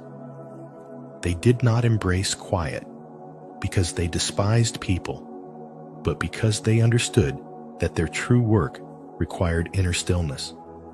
Solitude is liberation, not loneliness, a place where spirituality and authenticity converge, allowing the individual to align with deeper truths that cannot be heard in the crowd.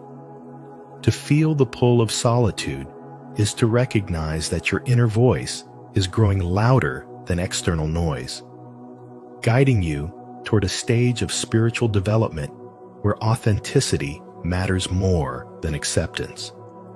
Protect your quiet hours, because they are the soil in which your purpose takes root, the space where insight becomes transformation.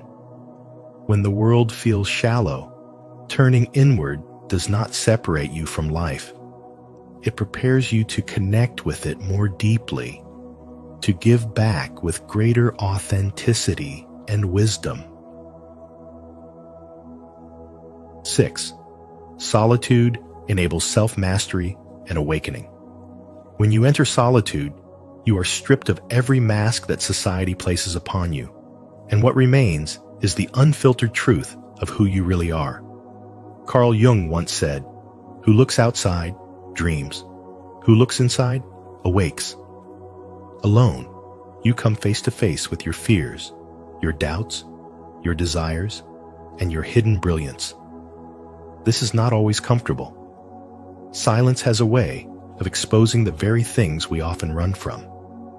Yet in this discomfort lies the seed of transformation.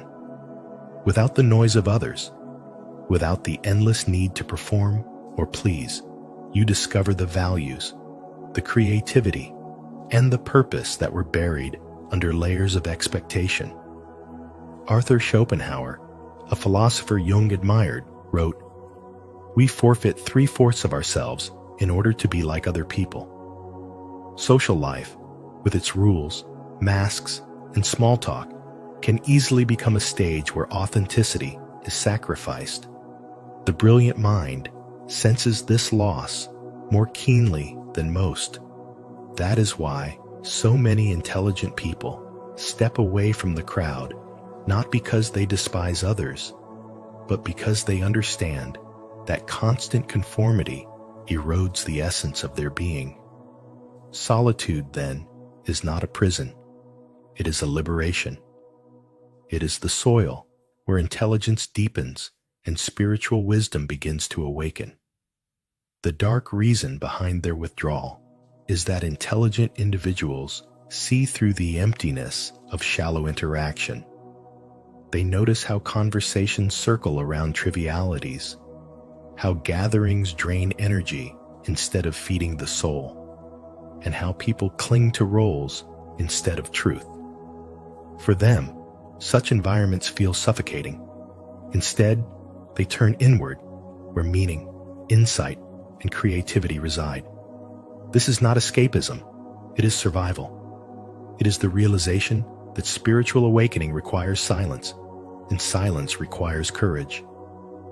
In the stillness of solitude, the unconscious begins to whisper, and those whispers are often the very truths that reshape a life. Great discoveries were rarely born in noise. Newton's apple did not fall in a marketplace. It fell in the quiet of nature. Jung's groundbreaking work emerged not in the crowd, but in the hours he spent alone, exploring his inner world. The solitude that once feels like loneliness slowly reveals itself as a companion, teaching you that the greatest company you will ever have is your own soul. In this sacred space, your intelligence sharpens, your imagination blooms, and your spirit learns what freedom truly is. When you feel uneasy in social situations, when you sense that chatter and performance leave you drained rather than nourished, recognize this as a signal. It is not a weakness, it is a calling. Solitude is inviting you to awaken, to detach from the roles that no longer serve you. and to uncover the depth of your own mind. It teaches you that walking away from the crowd does not mean rejecting life. It means embracing it more authentically. To step into solitude is to step into truth, and in that truth lies the power to become unshakable, authentic, and fully alive. 7. Silence reveals what the world tries to hide. In solitude, thinkers begin to uncover the hidden architecture of human life, noticing why silence terrifies so many, why distraction is lifted up as if it were a virtue, and why countless relationships exist not from love, but from a shared attempt to avoid themselves. This awareness cuts deeply, because to see clearly is to recognize how fragile much of social life really is. Yet it also liberates, for silence reveals what noise has always worked to conceal. Carl Jung reminded us, who looks outside dreams, who looks inside awakes. And this awakening is the foundation of spirituality and spiritual awakening, the inner turning where solitude is no longer emptiness, but revelation. As you sit with silence, it becomes impossible not to notice how conversations often serve as barriers, words stacked upon words to keep the speaker from facing their own unease. Laughter at crowded tables, endless exchanges of opinions, and constant commentary are rarely about truth. More often, they are strategies to avoid the stillness that would expose hidden fears. Those who are drawn toward spirituality sense this instinctively. They withdraw, not because they lack love for people, but because they will no longer settle for illusions disguised as connection. They discover that many friendships are built upon habit, convenience, or fear of loneliness. And once you recognize this pattern, you can no longer pretend not to see it. This recognition first brings grief, because it strips away the comforting stories you were taught about belonging and companionship. You begin to see how society glorifies distraction, how it trains people to run from themselves with entertainment, gossip, and endless noise. What is called connection is too often disconnection, a performance meant to silence the deeper questions rising from within. Love itself becomes confused with dependency, a clinging not born of wholeness, but of fear. To see this clearly is painful, yet that pain is a doorway, for it frees you from illusions that once held you hostage. Solitude, once feared, transforms into a sacred sanctuary where your mind clears, your heart steadies, and your spirit expands. In the quiet, you begin to understand that silence is not a void, but a mirror. It shows you the truths you once resisted. It reflects your wounds and your longings, and it opens the path to an authentic life.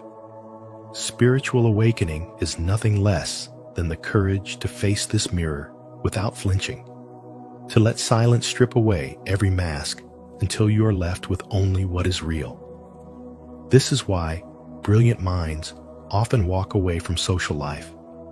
They are not rejecting humanity, but seeking truth. They hear in silence what society drowns out, the quiet call to become whole. And in choosing solitude, they exchange illusions for clarity, dependency for freedom, and noise for a wisdom that no crowd can offer. 8. The courage to choose solitude is rare.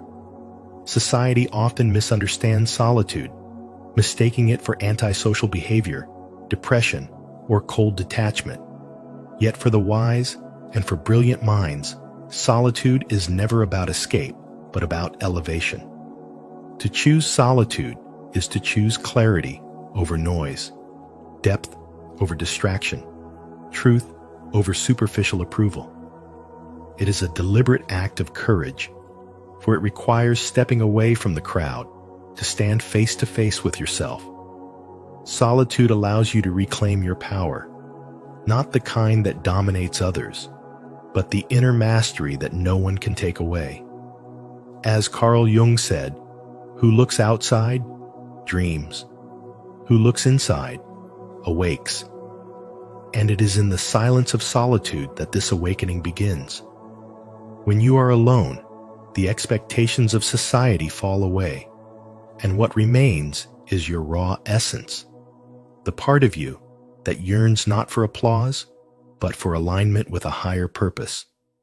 For those devoted to spirituality, solitude becomes a sacred ground where spiritual development deepens, where the restless mind grows still, and the soul begins to speak. In solitude, you are no longer pulled by the tides of other people's opinions, but carried by the current of your own inner wisdom.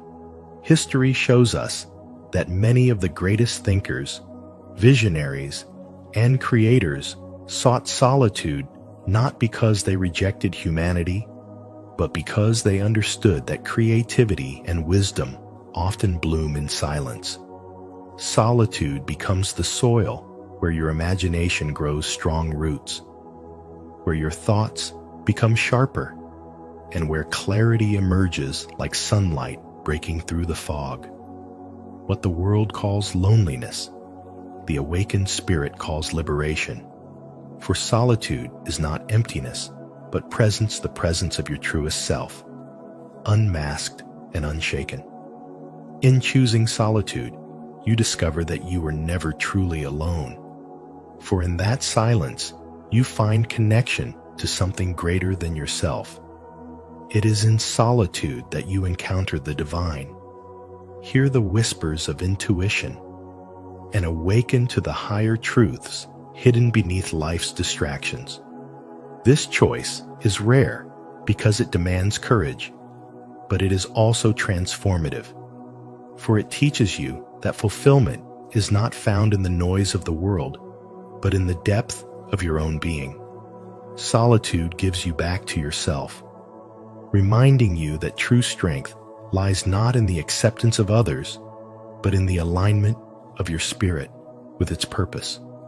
To walk this path is to embrace liberation, to nurture creativity, to sharpen wisdom, and to open the door to spiritual growth that leads you toward becoming the fullest expression of who you are meant to be.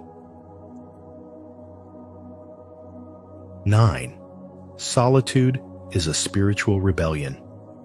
Solitude, when seen through the lens of intelligence and spiritual wisdom, is not simply about being alone, but about reclaiming the highest form of independence. In a world consumed by noise, distractions, and conformity, the act of choosing stillness, authenticity, and inner truth becomes a radical rebellion. Carl Jung once observed, "Loneliness does not come from having no people around you, but from being unable to communicate the things that seem important to you." This captures why brilliant minds often withdraw from society, not out of disdain for others, but because the superficiality of constant socializing feels like a heavy mask that suffocates the soul. To them, solitude is not emptiness. It is a sanctuary where clarity, peace, and authenticity can thrive. Schopenhauer believed that the truly intelligent person gains more satisfaction in self-reflection than in social gatherings, because they see how often human interaction revolves around vanity, envy, and shallow talk. Conversations filled with gossip or trivial competition cannot nourish the deeper hunger of the mind and soul. For those with heightened awareness, being immersed in such environments creates a spiritual dissonance, a sense that their inner depth cannot be expressed. Solitude then becomes their oxygen, a necessary space to breathe, to think freely, and to protect their essence from being diluted by noise. What may appear to others as isolation is, in truth, an act of courage to preserve authenticity in a world that rewards conformity and punishes uniqueness. Carl Jung reminded us that the privilege of a lifetime is to become who you truly are. But that privilege often demands separation from the crowd. Spiritual awakening requires peeling back illusions, breaking free from collective expectations, and unmasking the unconscious games of society. When you begin to awaken, you see the desperate need for validation, the endless distractions, and the subtle manipulations that keep people trapped in roles not their own. To remain aligned with truth, the brilliant soul steps away not in arrogance, but in devotion to clarity. Intelligence, at its highest form, is not only the ability to think, but also the discipline to protect the mind and soul from corruption. This quiet departure is not rejection. It is preservation, a rebellion of the spirit that values truth over approval and depth over applause. Solitude is liberation, not loneliness. It is the fertile soil where creativity blooms, where insights are born, where transformation becomes possible. In silence, the mind hears what the world cannot teach. In stillness, the soul encounters wisdom that no crowd can deliver. The dark reason brilliant minds walk away from social life lies not in hatred for people, but in a deeper love for truth, clarity, and spiritual independence.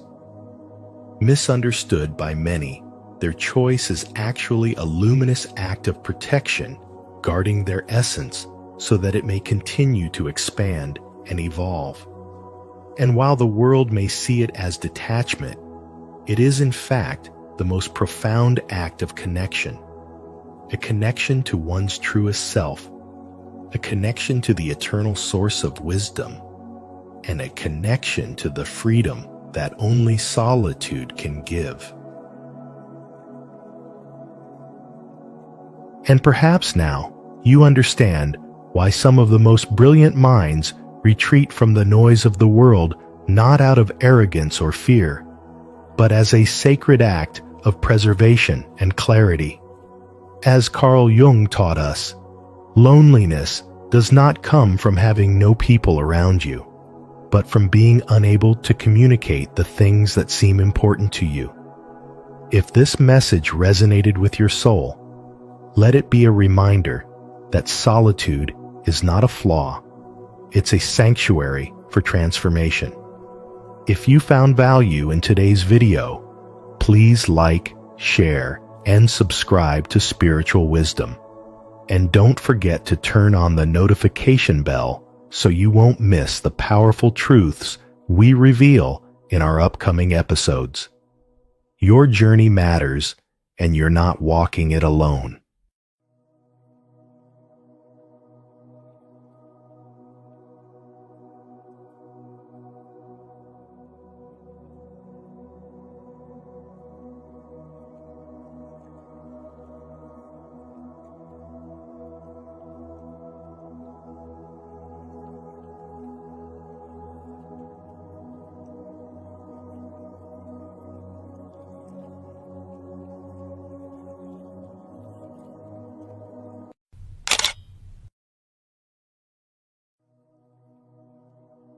Seven secrets to becoming the woman everyone fears losing. The privilege of a lifetime is to become who you truly are. Carl Jung. Have you ever met a woman whose presence lingers long after she's gone? Not because she was perfect, but because she was real, grounded, and deeply unforgettable. In today's video on spiritual wisdom, we're diving into 7 secrets to becoming the woman everyone fears losing, not by changing who you are, but by remembering who you've always been.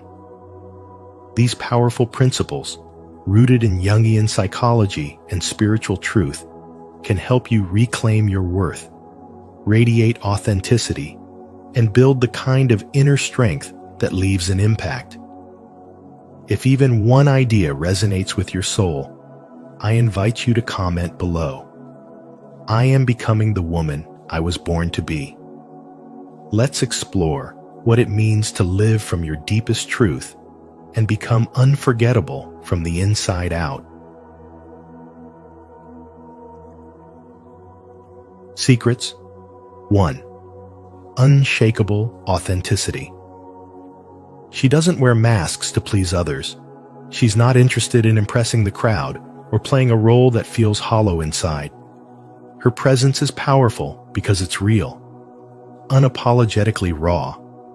She walks into a room not with perfection, but with presence, and that's what makes her unforgettable. In a world that rewards the polished and the curated, she chooses something far rarer: truth. People may not always know why they remember her, but they do. It's not her beauty, though she may be beautiful. It's not her success, though she may be accomplished. What they feel, deeply and quietly, is that she is whole. Her authenticity is not a pose or strategy. It's her resting state. She doesn't perform vulnerability to seem relatable. She embodies it because she's lived through pain and didn't allow it to harden her. Carl Jung said, "The privilege of a lifetime is to become who you truly are." And she has claimed that privilege, not by accident, but by choosing, every single day, to strip away what doesn't belong to her, to drop the need for approval, to walk with her shadows, not hide them, to live in alignment, even when it costs her comfort or popularity. She knows that being real doesn't mean being reckless. It means being rooted, grounded in self-awareness, led by intuition, guided by inner truth. The strength she carries wasn't born from praise. It was forged in silence, in solitude, in learning to hold space for all that she is: light and shadow, chaos and clarity. She isn't fearless. She's simply tired of betraying herself. So she speaks up when it's inconvenient. She rests when others hustle. She says no without guilt. And most importantly, she doesn't shrink to fit into boxes she was never made for. You can feel it when she talks. She's not trying to sell you anything. She's just present. And in her presence, others feel safe to drop their own masks too. That's her gift. Not in what she does, but in who she dares to be. She lives from within, and that's why she can't be replaced. The unforgettable woman is the one who is deeply remembered, not for perfection, but for presence. Her power lies not in being everything to everyone, but in being fully herself. No apologies, no filters, no masks. In a society obsessed with image, her truth is a revolution. And once you've known a woman like that, you never forget her. Not because she tried to be irreplaceable, but because she never tried to be anything other than herself. Have you ever chosen to be fully yourself, even when it wasn't easy? If yes, share your story in the comments to inspire someone today. If not, simply comment, "I choose to be real." Let's walk this path of unshakable authenticity together. Secrets 2. Integration of light and shadow. She has walked through her own darkness and made peace with it, not by denying it, not by burying it beneath perfection, but by facing it with unflinching honesty. Instead of seeing her flaws as shameful, she sees them as maps, each one pointing toward a lesson, a truth, a hidden strength. She knows that spiritual wisdom doesn't come from pretending to be whole. It comes from becoming whole. And wholeness requires integration, not just of the light, but of the wounds, the doubts, the anger, the pain. She doesn't wear a mask to appear kind or composed. She is kind because she has embraced her rage. She is composed because she has faced her chaos. There is nothing passive about her peace. It was earned through inner battles most will never see. While others run from discomfort, she leans in. When others numb, she feels. When others hide, she reveals. And in doing so, she becomes emotionally rich, anchored not in fantasy, but in the truth of who she is. Her presence doesn't scream for attention. It commands respect, not because she demands it, but because she embodies it. She has taken the parts of herself she once feared, her insecurity, her jealousy, her anger, and instead of silencing them, she listened. She learned. She grew. She gave them names and space. She let them speak, and they softened. In that softening, she transformed, not into something new, but into someone more fully herself. She no longer needs to be rescued, fixed, or chosen. She has chosen herself. She moves through life with a quiet confidence that cannot be faked. You can feel it when she enters a room, the calm of a woman who no longer needs to prove her worth. She doesn't react to insults with desperation or panic. She responds with clarity. She doesn't crave constant reassurance because she has learned to soothe herself. This is spiritual wisdom in motion, the ability to hold space for all that you are without apology. And it is this rare kind of presence that people cling to. Not the woman who tries to be everything for everyone. Not the one who molds herself to fit expectations, but the one who simply is real, raw, whole. She is not afraid to be misunderstood because she understands herself, and that understanding is magnetic. People don't fear losing her because she manipulates or begs to be kept. They fear losing her because her love is not born from neediness, it is born from choice.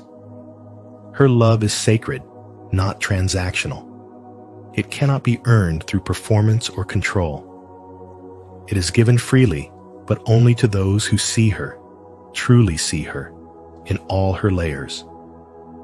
This woman is unforgettable because she has become the mirror that reflects everyone else's truth. And when someone meets her, they don't just meet her.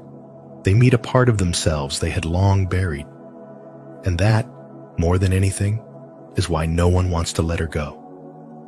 Are you ready to embrace both your light and your shadow? If so, comment below. I choose wholeness to show your commitment to healing, growth, and authentic self-integration. Let's walk this transformative path together. Secrets. 3. Emotional independence. She doesn't need love to feel whole. She chooses love from fullness, not from a place of lack. There's no chasing, begging, or clinging in her world. Her relationships are not built on emotional dependency, but on mutual respect and energetic alignment. When the vibe feels right, she engages. When it doesn't, she has no problem walking away. She doesn't see love as a lifeline, but as a beautiful bonus. That's the difference between craving and choosing. And the moment she made that shift, she stepped into her true power. This kind of woman doesn't fear solitude. In fact, she thrives in it. Silence doesn't scare her. Being alone doesn't trigger her insecurities. Instead, it becomes the space where she reconnects with her essence. She's not out there performing for approval or desperately trying to be seen. She already sees herself clearly. And that self-awareness is magnetic. People feel it before she even speaks. Her presence carries a calm depth that cannot be faked. She knows love should never cost her peace. She's not afraid to walk away from anything that disrupts her inner harmony. Because she's done the work, through heartbreak, reflection, healing, and spiritual awakening. She has stripped herself of illusions, faced her emotional wounds, and stood in the ashes of what once broke her. That kind of fire doesn't destroy, it purifies. And from it, she rises not bitter, but wiser, not guarded, but discerning. Her heart is open, but only to what honors her soul. She doesn't demand energy. She inspires it. She doesn't manipulate for affection. She becomes the kind of woman whose energy lingers long after she's left the room. Because her love is not desperate, it's divine. And divine love isn't loud. It's not chaotic. It's not needy. It's steady, grounded, and rare. That rarity is what makes her unforgettable. That strength is what makes her the woman no one wants to lose. And what fuels this emotional independence is not ego. It's alignment. A deep inner knowing that her worth was never up for debate. She doesn't compete for love. She doesn't play games. And she doesn't shrink herself to be chosen. She simply exists as her full self. And from that space of wholeness, she loves. Not because she needs someone to complete her, but because she wants someone to evolve with her. That's not romance. That's sacred partnership. This is the essence of spiritual wisdom. Emotional independence is not coldness. It's clarity. And when a woman lives from this truth, when she has the courage to love without losing herself, she becomes the kind of woman whose absence feels louder than most people's presence. If you're ready to love from fullness, not fear, go ahead and like this video, subscribe for more spiritual insights, and share your thoughts in the comments below. Let's attract emotionally aligned connections together. Secrets. 4. Purpose-driven living. She doesn't live on autopilot. She moves through life with intention. Every step she takes, whether it's a small morning ritual or a major life decision, is guided by something deeper, a sacred fire within. That fire is purpose. It's not about achievements or applause. It's about alignment. Her life flows from a core truth that she refuses to betray. That's why when people meet her, they feel something. It's not just confidence. It's not charisma. It's a magnetic presence born from spiritual clarity. Carl Jung once said, "Who looks outside, dreams. Who looks inside, awakes." And that's exactly what she's done. She's turned inward, stripped away the noise, and faced the silence most people avoid. In that silence, she met herself, not the version others told her to be, but the real one, the one with scars and strength and soul. That's what makes her captivating. It's not perfection, it's depth. Her presence doesn't scream, it speaks. It doesn't demand, it inspires. You feel safer, stronger, and more alive just being near her, because she reminds you of something you've forgotten about yourself. Purpose isn't loud. It doesn't announce itself with grand gestures or dramatic declarations. It shows up in how she chooses to spend her time, in the things she says no to, in the way she stays true to her path, even when it's hard. Maybe she's not famous. Maybe she's not even understood. But she knows what she's here to do. And that knowing fuels her every move. She's not waiting to be chosen. She's already claimed herself. In a society obsessed with performance, she's a presence. While others seek applause, she seeks meaning. While others follow trends, she follows truth. She doesn't need validation to feel valuable. Her worth isn't attached to how many people approve. It's woven into the way she wakes up each morning and chooses to keep going, keep growing, keep aligning with her soul's voice. This is what Carl Jung called the process of individuation, the journey of becoming whole. And she's walking it with grace and fire. She could be anyone. A woman sitting quietly at a cafe with a worn notebook and a tired smile. A teacher staying late after class to listen to a student's fears. A mother who traded her career for time, not because it was easy, but because it was right. A healer creating light in a world that feels heavy. It's not the role that defines her. It's the reason behind it. She's not driven by fear of missing out. She's driven by the desire to live fully, consciously, truthfully. That's what gives her radiance. That's what makes her unforgettable. Purpose gives her power, not the kind that dominates, but the kind that frees. She's not here to impress. She's here to express, to live her truth, not someone else's script. And in doing so, she reminds others that they can too. If you're ready to live with intention and radiate purpose, comment below. I am aligned with my purpose to claim this energy. Don't forget to like, subscribe, and share this video to inspire others to live purposefully too.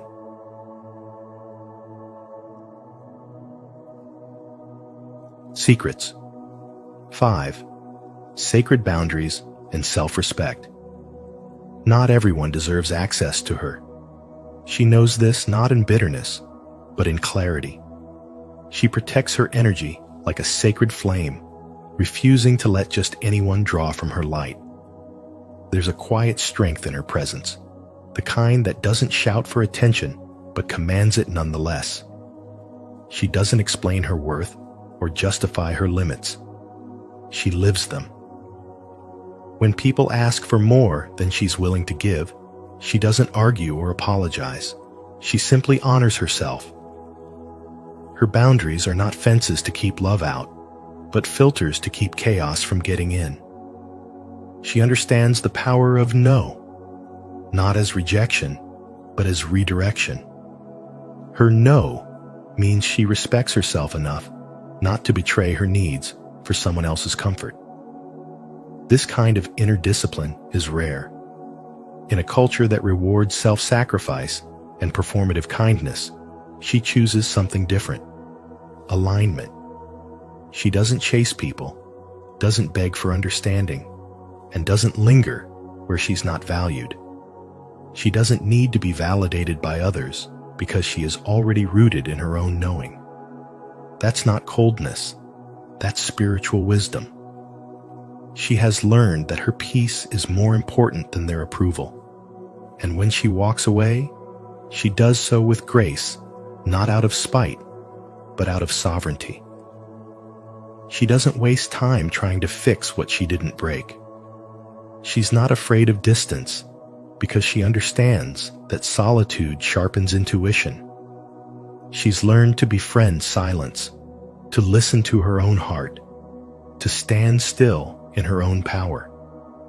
People feel her absence in ways they didn't appreciate her presence.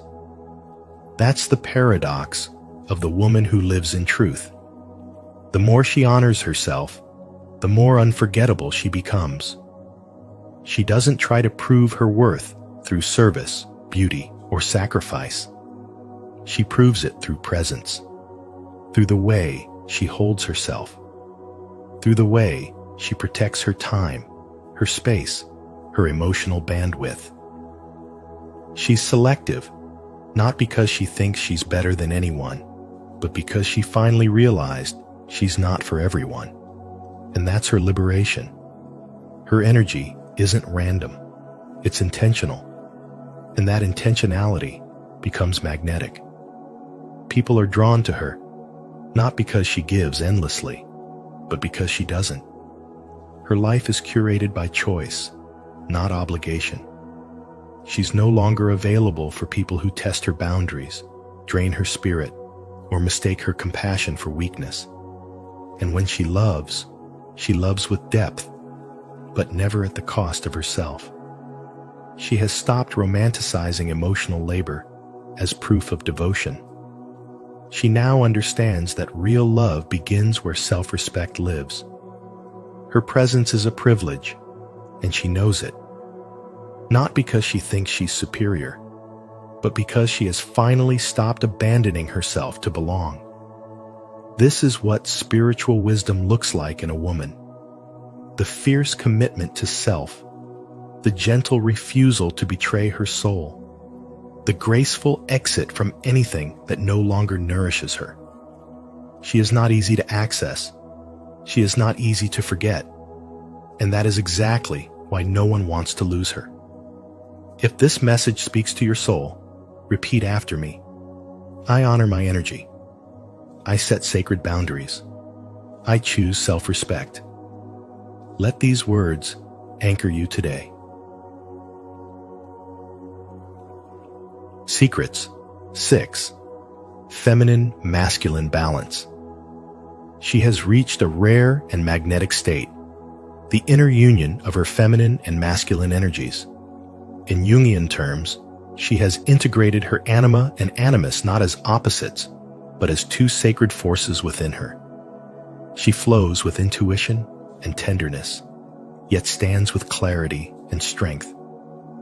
She can hold space for others in their pain, and also hold firm boundaries to protect her peace.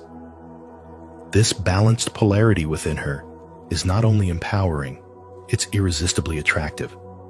Without effort, she radiates presence. Without trying to be anything, she becomes everything. Her feminine energy is her softness, her intuition, her ability to nurture and feel. Her masculine energy is her direction, her decisiveness, her ability to lead herself. When these energies are at war, a woman may feel torn, too emotional to lead, or too controlling to love. But when they are in harmony, she becomes a force of nature. She is both the ocean and the mountain. She moves through life with deep feeling and precise action. And this rare balance speaks louder than words. It's the calm in her voice, the unwavering eye contact, the gentle strength in her presence that makes others pause and take notice. Carl Jung wrote, "Wholeness is not achieved by cutting off a portion of one's being, but by integration." She has done exactly that. Instead of rejecting the parts of herself society told her were too much or not enough, she reclaimed them. Her sensitivity became her strength. Her assertiveness became her grace. She no longer asks permission to exist fully. And because of that, she no longer depends on others to make her feel whole. She walks into a room not to be seen, but to see, not to impress, but to connect. And in doing so, she becomes unforgettable. This kind of wholeness is a deep spiritual awakening. It's not found in perfection, but in balance. It's not loud, but it's felt. She no longer fears abandonment because she no longer abandons herself. She doesn't chase love because she is love. She doesn't demand respect because her energy commands it. That is the power of integration. That is what makes her the woman everyone fears losing, not because she clings, but because she doesn't need to.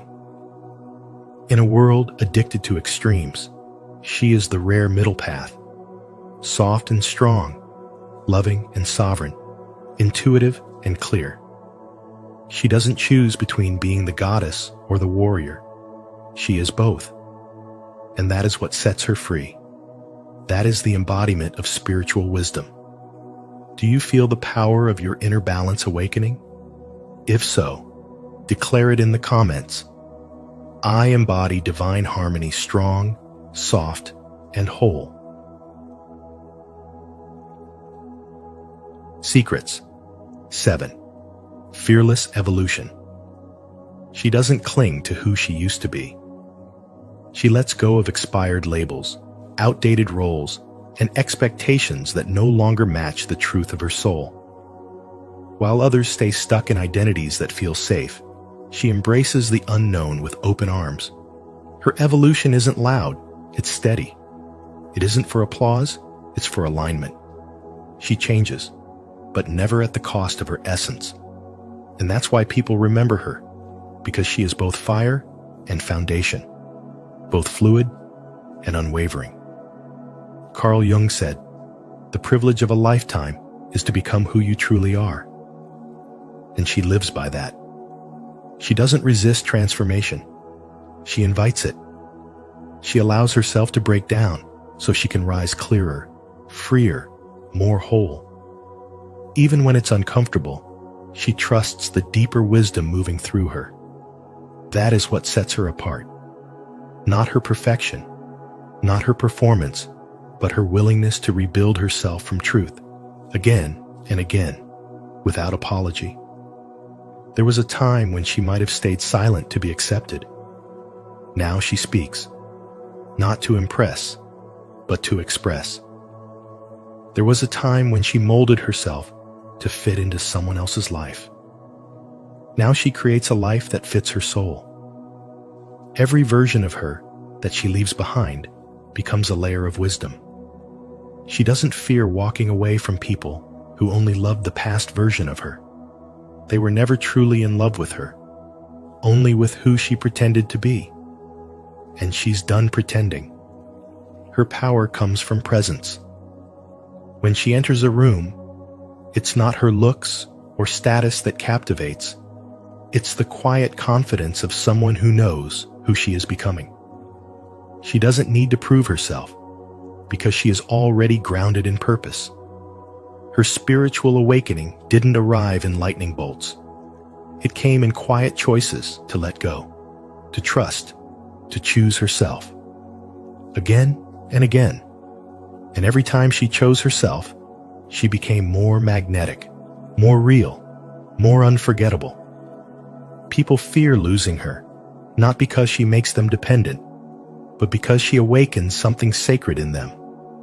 She mirrors what they could become if they stopped hiding. Her growth gives others permission to grow. Her honesty disarms their defenses. Her evolution reminds them of their own dormant power. She is a mirror, not a mask. There's no begging in her energy, no chasing. She has learned that those who are meant for her will honor her evolution, not resist it. And those who fall away, she lets them go with grace, because she knows nothing real can be threatened, and nothing unreal is worth clinging to. She lives her truth even when it costs her comfort, and that truth becomes her peace. This is the essence of fearless evolution, and this is why she's the woman everyone fears losing. Not because she tries to be irreplaceable, but because she dares to become fully herself. If this message resonates with your soul, declare it boldly in the comments. I embrace my evolution. I grow with courage, grace, and purpose. And if you feel this deeply, don't forget to like, subscribe, and share. Someone else may need this reminder too. Thank you for joining us on this journey into the powerful truths that define the woman no one dares to lose. Remember, it's not about becoming someone else. It's about returning to who you truly are. Each of these 7 secrets is a mirror, reflecting your strength, depth, and quiet confidence. When you embody authenticity, presence, and emotional wisdom, you become unforgettable, not because you try to be, but because you already are. If this message resonated with you, don't forget to like, share this video with someone who needs it, and subscribe to Spiritual Wisdom for more transformative insights. Make sure to turn on the notification bell so you never miss our upcoming videos. Until next time, stay grounded, stay radiant, and always walk in your truth. Nobody and nothing will affect you again. Until you make the unconscious conscious, it will direct your life and you will call it fate. Carl Jung. At Spiritual Wisdom, we believe that true peace begins the moment you stop giving the outside world the power to control your inner state. In today's video, we explore a powerful truth. Nothing and no one can affect you unless you let them. When you understand the roots of your emotional reactions and learn to master them, you reclaim your energy, your joy, and your freedom. Imagine a life where your peace is unshakable, no matter who walks in or out, no matter what chaos surrounds you. That life is possible, and it begins with awareness. As you watch, reflect on this. What triggers still have power over you, and are they truly yours to carry? Comment below with your thoughts, or share how you've started reclaiming your inner power. Let's grow together. 1. Nothing can affect you unless it finds a wound inside you. Nothing can truly affect you unless it finds something unhealed within you.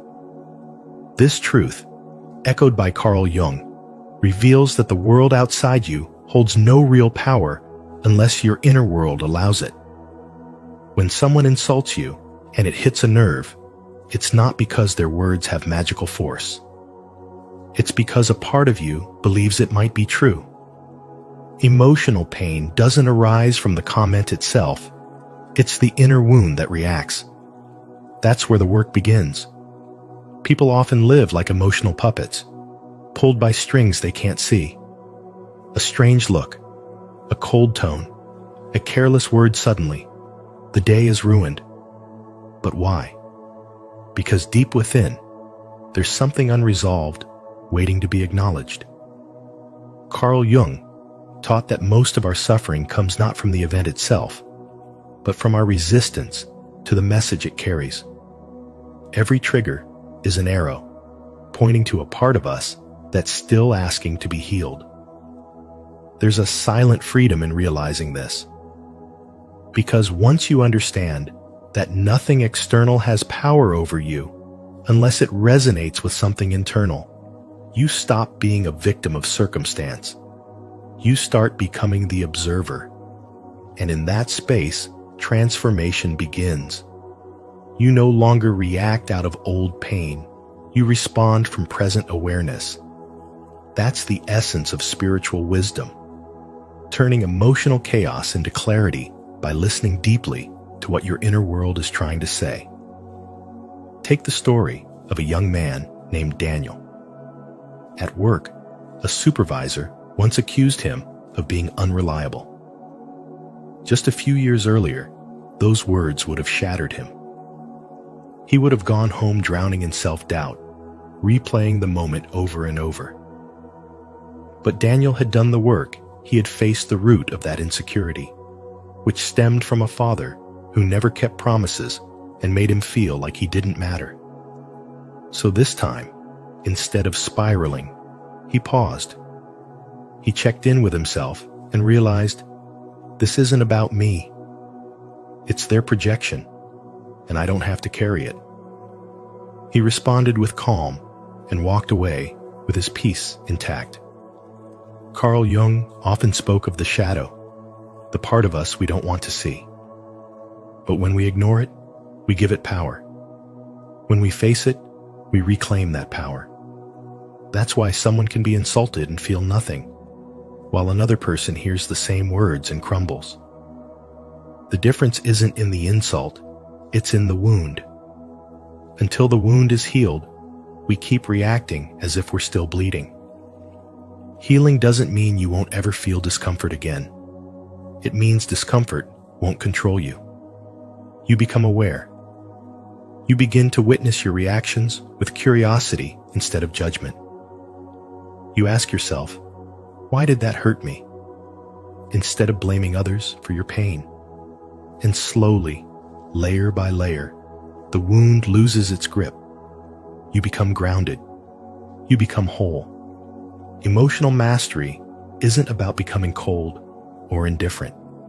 It's about being so deeply rooted in self-awareness that chaos can't pull you out of alignment.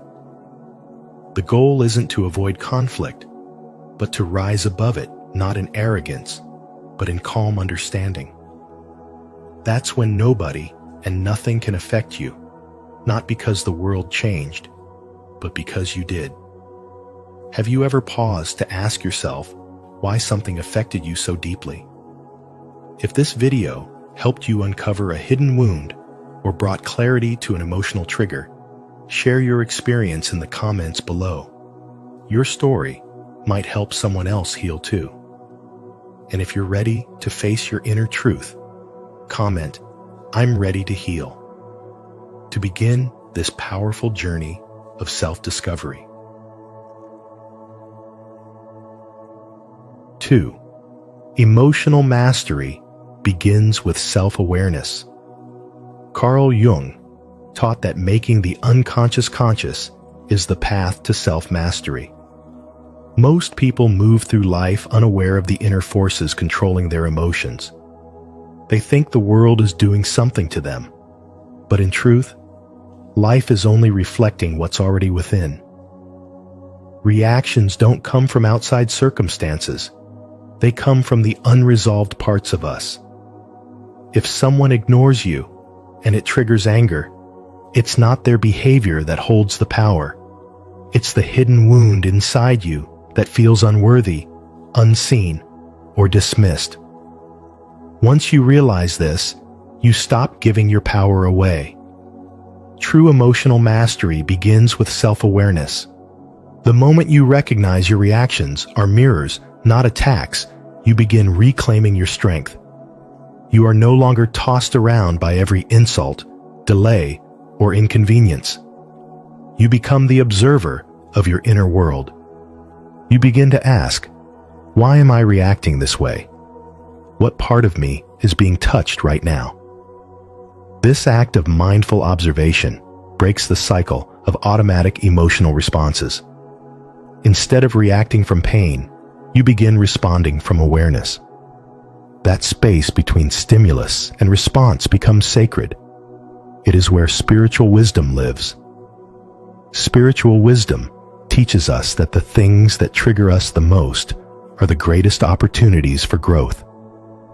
Someone might disrespect you, and in that moment, your ego wants to fight back, to defend itself. But if you pause, if you watch the reaction rise without immediately obeying it, you begin to see the deeper truth. That person is not your enemy. The reaction is not a curse. It's a compass, pointing to an area in your soul that is asking to be healed. The more you observe, the more you learn. The more you learn, the less power the world has over you. Emotional freedom doesn't mean you never feel. It means you are no longer ruled by what you feel. You experience anger, but it doesn't control you. You feel fear, but it doesn't define you. You face discomfort, but you no longer run from it. You understand that all emotions are messengers, not masters. They come to teach, not to trap. This shift transforms your inner world. The chaos around you may continue, but you remain grounded, clear, and steady. The modern world thrives on reactivity.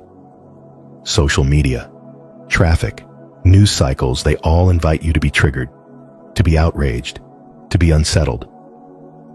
But the one who has mastered themselves does not react out of habit.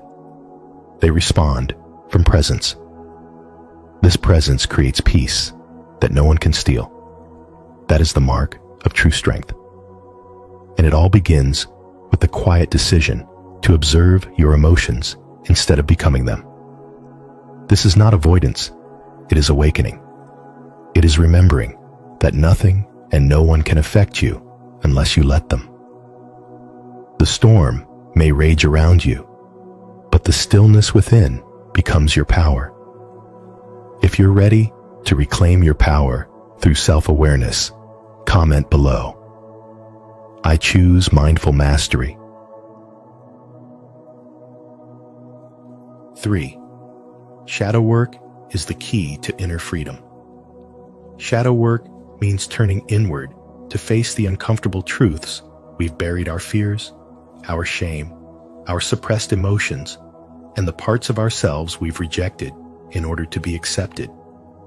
It is not a trend or surface-level practice. It is the heart of deep transformation and true spiritual awakening. Every time you feel offended, triggered, or emotionally unsettled, something within you is being revealed not by the world, but by your own unresolved wounds. As Carl Jung said, everything that irritates us about others can lead us to an understanding of ourselves. These emotional reactions are not coincidences. They are sacred mirrors showing you what still needs your love, your attention, and your healing. When someone disrespects you and it stings, the pain isn't just about them.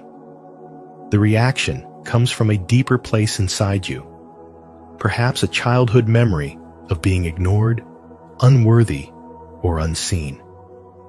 If you didn't believe it on some level, it wouldn't land so heavily. That's the shadow calling. It hides in your reactions, waiting to be acknowledged. The truth is, nothing external has the power to affect you unless it finds resonance within. The moment you stop blaming the world and start learning from your emotions, you shift from victimhood to inner power. That's the beginning of real freedom. Growth happens when you pause, look within, and ask, why did this upset me? What belief about myself does this touch? That simple curiosity becomes a door to spiritual wisdom. In that space, you stop playing defense and start building awareness. The more you bring light to the unconscious, the less it controls you. That's how you become untouchable, not because life stops being difficult, but because your inner world stops being dictated by chaos. You respond instead of react. You choose instead of collapse. Shadow work also reveals your hidden gifts. The same place that holds your wounds also stores your suppressed genius. Many people fear their anger or sadness, but these emotions, when understood, can become sacred fuel for your creativity, boundaries, and authenticity. Jung taught that one does not become enlightened by imagining figures of light, but by making the darkness conscious. Real light work begins in the shadows, not in bypassing pain, but in walking directly through it with courage. This journey is not easy, but it is necessary. You reclaim lost parts of yourself and step out of unconscious patterns. You stop being emotionally manipulated by others because their actions no longer determine your worth. You see clearly. You speak truthfully. You stand firmly in your center. No one and nothing can control a person who has faced their own inner darkness and chosen to rise. That is the essence of spiritual awakening, the merging of shadow and soul into one integrated self. If you're ready to break free from old wounds and embrace your true self through shadow work, don't hesitate to like, subscribe, and share your thoughts in the comments below. Let's heal, grow, and rise together. 4. Letting go of control makes you powerful. The more tightly you cling to control of people, situations, or outcomes, the more you unknowingly drain your own power. It's a paradox most people live in, believing that control equals strength, when in truth, it signals fear. The fear of being ignored, misunderstood, or abandoned often drives the need to shape how others behave or how events unfold. But the moment you release that need is the moment you rise above the chaos. Carl Jung taught that the external world is merely a mirror reflecting the unresolved parts within us. If you find yourself needing constant validation or respect, it means there's a hidden wound inside still questioning your worth. When your peace depends on how others treat you, you've handed your power over to them. It's like being on an emotional leash. Your joy and confidence pulled in every direction by someone else's actions or approval. But imagine not needing their applause. Imagine being so rooted in your own inner knowing that silence doesn't threaten you, rejection doesn't shatter you, and misunderstanding doesn't disturb your calm. This isn't about being emotionally numb, it's about being emotionally free. Think of someone you know who radiates unshakable presence. They don't argue to prove a point. They don't chase after attention. And yet, their energy commands respect. That's the kind of strength that's born not from force, but from surrender. When you let go of needing things to go your way, you begin to see clearly. You stop reacting. You start choosing. And that's when you begin to embody real power, the kind that Carl Jung referred to as the mastery of the self. True strength lies in spiritual maturity. It's the quiet courage to trust the timing of your life, to know that everything you need is already within you, and to release the illusion that control gives you safety. The one who no longer needs to control is the one who can influence deeply. They don't demand, they inspire. They don't chase, they attract. That's the beauty of letting go. You stop being a prisoner to every situation. You stop being triggered by every opinion. And instead, you begin to observe, respond, and stay centered no matter what storms rage around you. This is where spiritual awakening begins. When you no longer seek peace outside of yourself, you awaken to the truth that nothing can touch you unless you allow it. You begin to see clearly. You are not here to dominate life, but to align with it. And in that alignment, you become a force that is both grounded and untouchable. Letting go is not weakness. It is wisdom. The kind of wisdom that Carl Jung devoted his life to revealing, that your inner world shapes your outer reality. So, as you release your grip on control, what you gain is far greater: peace, clarity, and the unshakable power of your authentic self. Do you feel the shift within you? If this message speaks to your soul, affirm it in the comments. I let go of control and step into my true power. 5. Perception shapes your entire reality. Reality itself carries no inherent meaning. It is your perception that shapes it. As Carl Jung said, it all depends on how we look at things and not how they are in themselves. The same situation can either break someone or awaken them. What makes the difference is not the event, but the internal lens through which it is interpreted. This is the heart of spiritual wisdom, the understanding that your inner world gives birth to your outer experience. Two people can walk through the same storm, and yet one feels crushed while the other feels cleansed. One sees the darkness as punishment, the other sees it as preparation. The storm doesn't choose, it simply is. But the mind filters, distorts, amplifies. It draws meaning based on wounds, beliefs, and unresolved emotions. And because of that, your perception becomes your prison or your liberation. When you shift your perception, life shifts with you, not because life changed, but because you did. There was a woman named Maya who got fired from her job. At first, her thoughts spiraled into fear. I'm worthless. I failed. But as the days passed, something deeper stirred. She began to question those thoughts, and in that questioning, a new path opened. What once looked like loss became redirection. She pursued her long-forgotten love for holistic healing and launched her own practice. Nothing in the external world changed overnight, but her perception transformed her pain into purpose. spiritual awakening is exactly this: the reclaiming of your interpretive power. When you stop reacting and start observing, you step into a higher frequency of consciousness.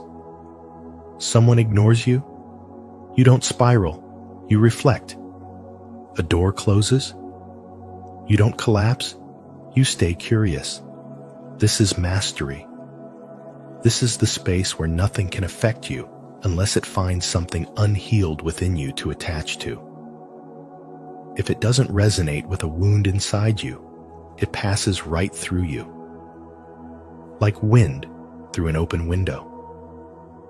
The deeper your awareness grows, the more you realize that peace is not given by the world, it is built within you. And once you build it, the world can no longer take it. You begin to see life not as a series of attacks, but as a mirror reflecting your inner state. In every delay, you find alignment. In every rejection, you see redirection. In every loss, you recognize expansion. This is the wisdom that turns ordinary experiences into sacred lessons. Because when you understand that perception creates reality, you stop blaming the world and start reprogramming your lens. You choose faith over fear, meaning over confusion, growth over stagnation. And that is when nothing and no one can disturb your peace, not because life became easier, but because your spirit became stronger. If this message opened your eyes to the power of perception, leave a comment of clarity. I choose to see with wisdom. My reality is shaped by my mindset. 6. You are not your emotions. You are the observer. Emotional detachment is not numbness. It's the clarity that arises when you realize you are not the storm, but the sky. You are not the emotion, but the awareness witnessing it. Like clouds drifting across an open sky, emotions come and go, but your essence remains untouched. Most people live in constant reaction, tossed around by every emotional gust. But in the moment you pause and observe, instead of reacting, you awaken a deeper power within. That power is awareness, the space where spiritual awakening begins. Carl Jung taught that what we fail to make conscious will rule our lives. If anger, fear, or sadness controls you, it's not because they are stronger, it's because you've mistaken them for who you are. But you are not your fear. You are the one who notices it. You are not your sadness. You are the one who feels its presence without being consumed. The moment you step back and witness the emotion instead of becoming it, you shift from chaos to consciousness. In that moment, there is no longer just a reaction, there is a choice. This space between stimulus and response is where transformation happens. It is the most sacred space in your inner world, where the noise quiets and clarity emerges. In that stillness, you begin to see why certain emotions arise. You understand that someone's words did not make you angry, your old wound did. You realize that fear didn't just appear. It was summoned by your mind's attachment to control. These insights don't come from thinking harder. They come from seeing clearer. And seeing clearly is the fruit of awareness. Spiritual awakening is not the absence of emotion, but the mastery of it. You do not suppress your feelings. You allow them to pass through you like wind through the trees. You no longer identify with every surge of energy in your body. Instead, you become a steady witness, a grounded presence. Over time, this witnessing becomes your strength. You feel deeply, but you do not drown. You love fiercely, but you are not undone by loss. You embrace joy, but you are not addicted to its presence. This is emotional freedom. To live like this is not to disconnect from life. It is to be more fully alive. It is to walk through chaos with grace, to hear criticism without collapsing, to feel triggered and still choose peace. You are not here to be controlled by emotion, but to learn from it. Every time you choose awareness over reactivity, you become more of who you truly are. Calm, conscious, unshaken. And that is the real power of spiritual wisdom. If this message helped shift your perspective, don't forget to like, subscribe, and share your reflections in the comments below. Let's continue exploring the power of awareness and emotional clarity together. 7. When you stop reacting, the world starts responding. When you stop reacting, everything around you begins to change. People no longer push your buttons because they realize those buttons no longer work. This isn't about becoming cold or indifferent. It's about mastering yourself so deeply that chaos loses its grip on you. Carl Jung once said, "Everything that irritates us about others can lead us to an understanding of ourselves." When you stop being emotionally hijacked by the outside world, you begin to live from the inside out. Your power comes from within, not from how much control you have over others, but from how much clarity you have within yourself. That quiet power, what some call an untouchable energy, is the result of inner work, not outer manipulation. You stop needing to prove anything. You stop chasing validation. You begin responding instead of reacting, and that's where true peace lives. Most people are reactive by habit. They let a rude comment, a disappointing text, or an unexpected event ruin their day. But when you've done the inner work, when you've faced your shadows, healed your wounds, and stood in your own truth, those same situations lose their power over you. You become calm, composed, and centered, not because the world is perfect, but because you are no longer controlled by it. There was a man who used to flare up at every inconvenience, traffic, emails, people interrupting his plans. One day, he came across Carl Jung's teachings on projection. He realized that his frustration wasn't about the world, but about the parts of himself he hadn't yet accepted. So he stopped blaming and started observing. Slowly, he began to reclaim his energy. The world didn't stop being chaotic, but it stopped stealing his peace. That's the moment he understood. It's not about changing the world. It's about changing how you meet the world. The moment you stop reacting emotionally, others sense the shift. Those who once tried to control or manipulate you fall silent. They can no longer access your energy because you're no longer offering it freely. People begin to respect your silence. Your calmness becomes intimidating, not because you are cold, but because your boundaries are no longer negotiable. You've reached a place where inner stillness speaks louder than words. You don't need to explain yourself. You don't need to fight for space. Your presence commands it naturally. Carl Jung taught that the unconscious rules our lives until we make it conscious. So every time you catch yourself about to react, pause.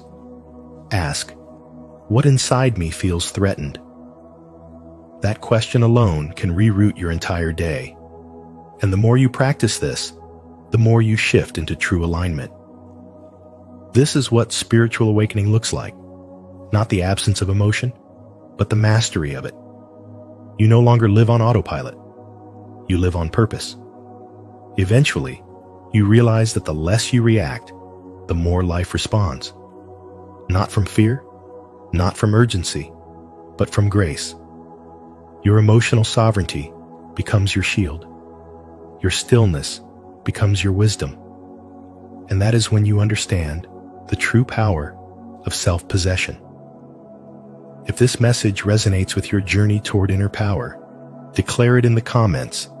I respond from strength, not reaction. And if you're ready to keep rising above the noise, don't forget to like, subscribe, and turn on notifications. More wisdom is waiting for you.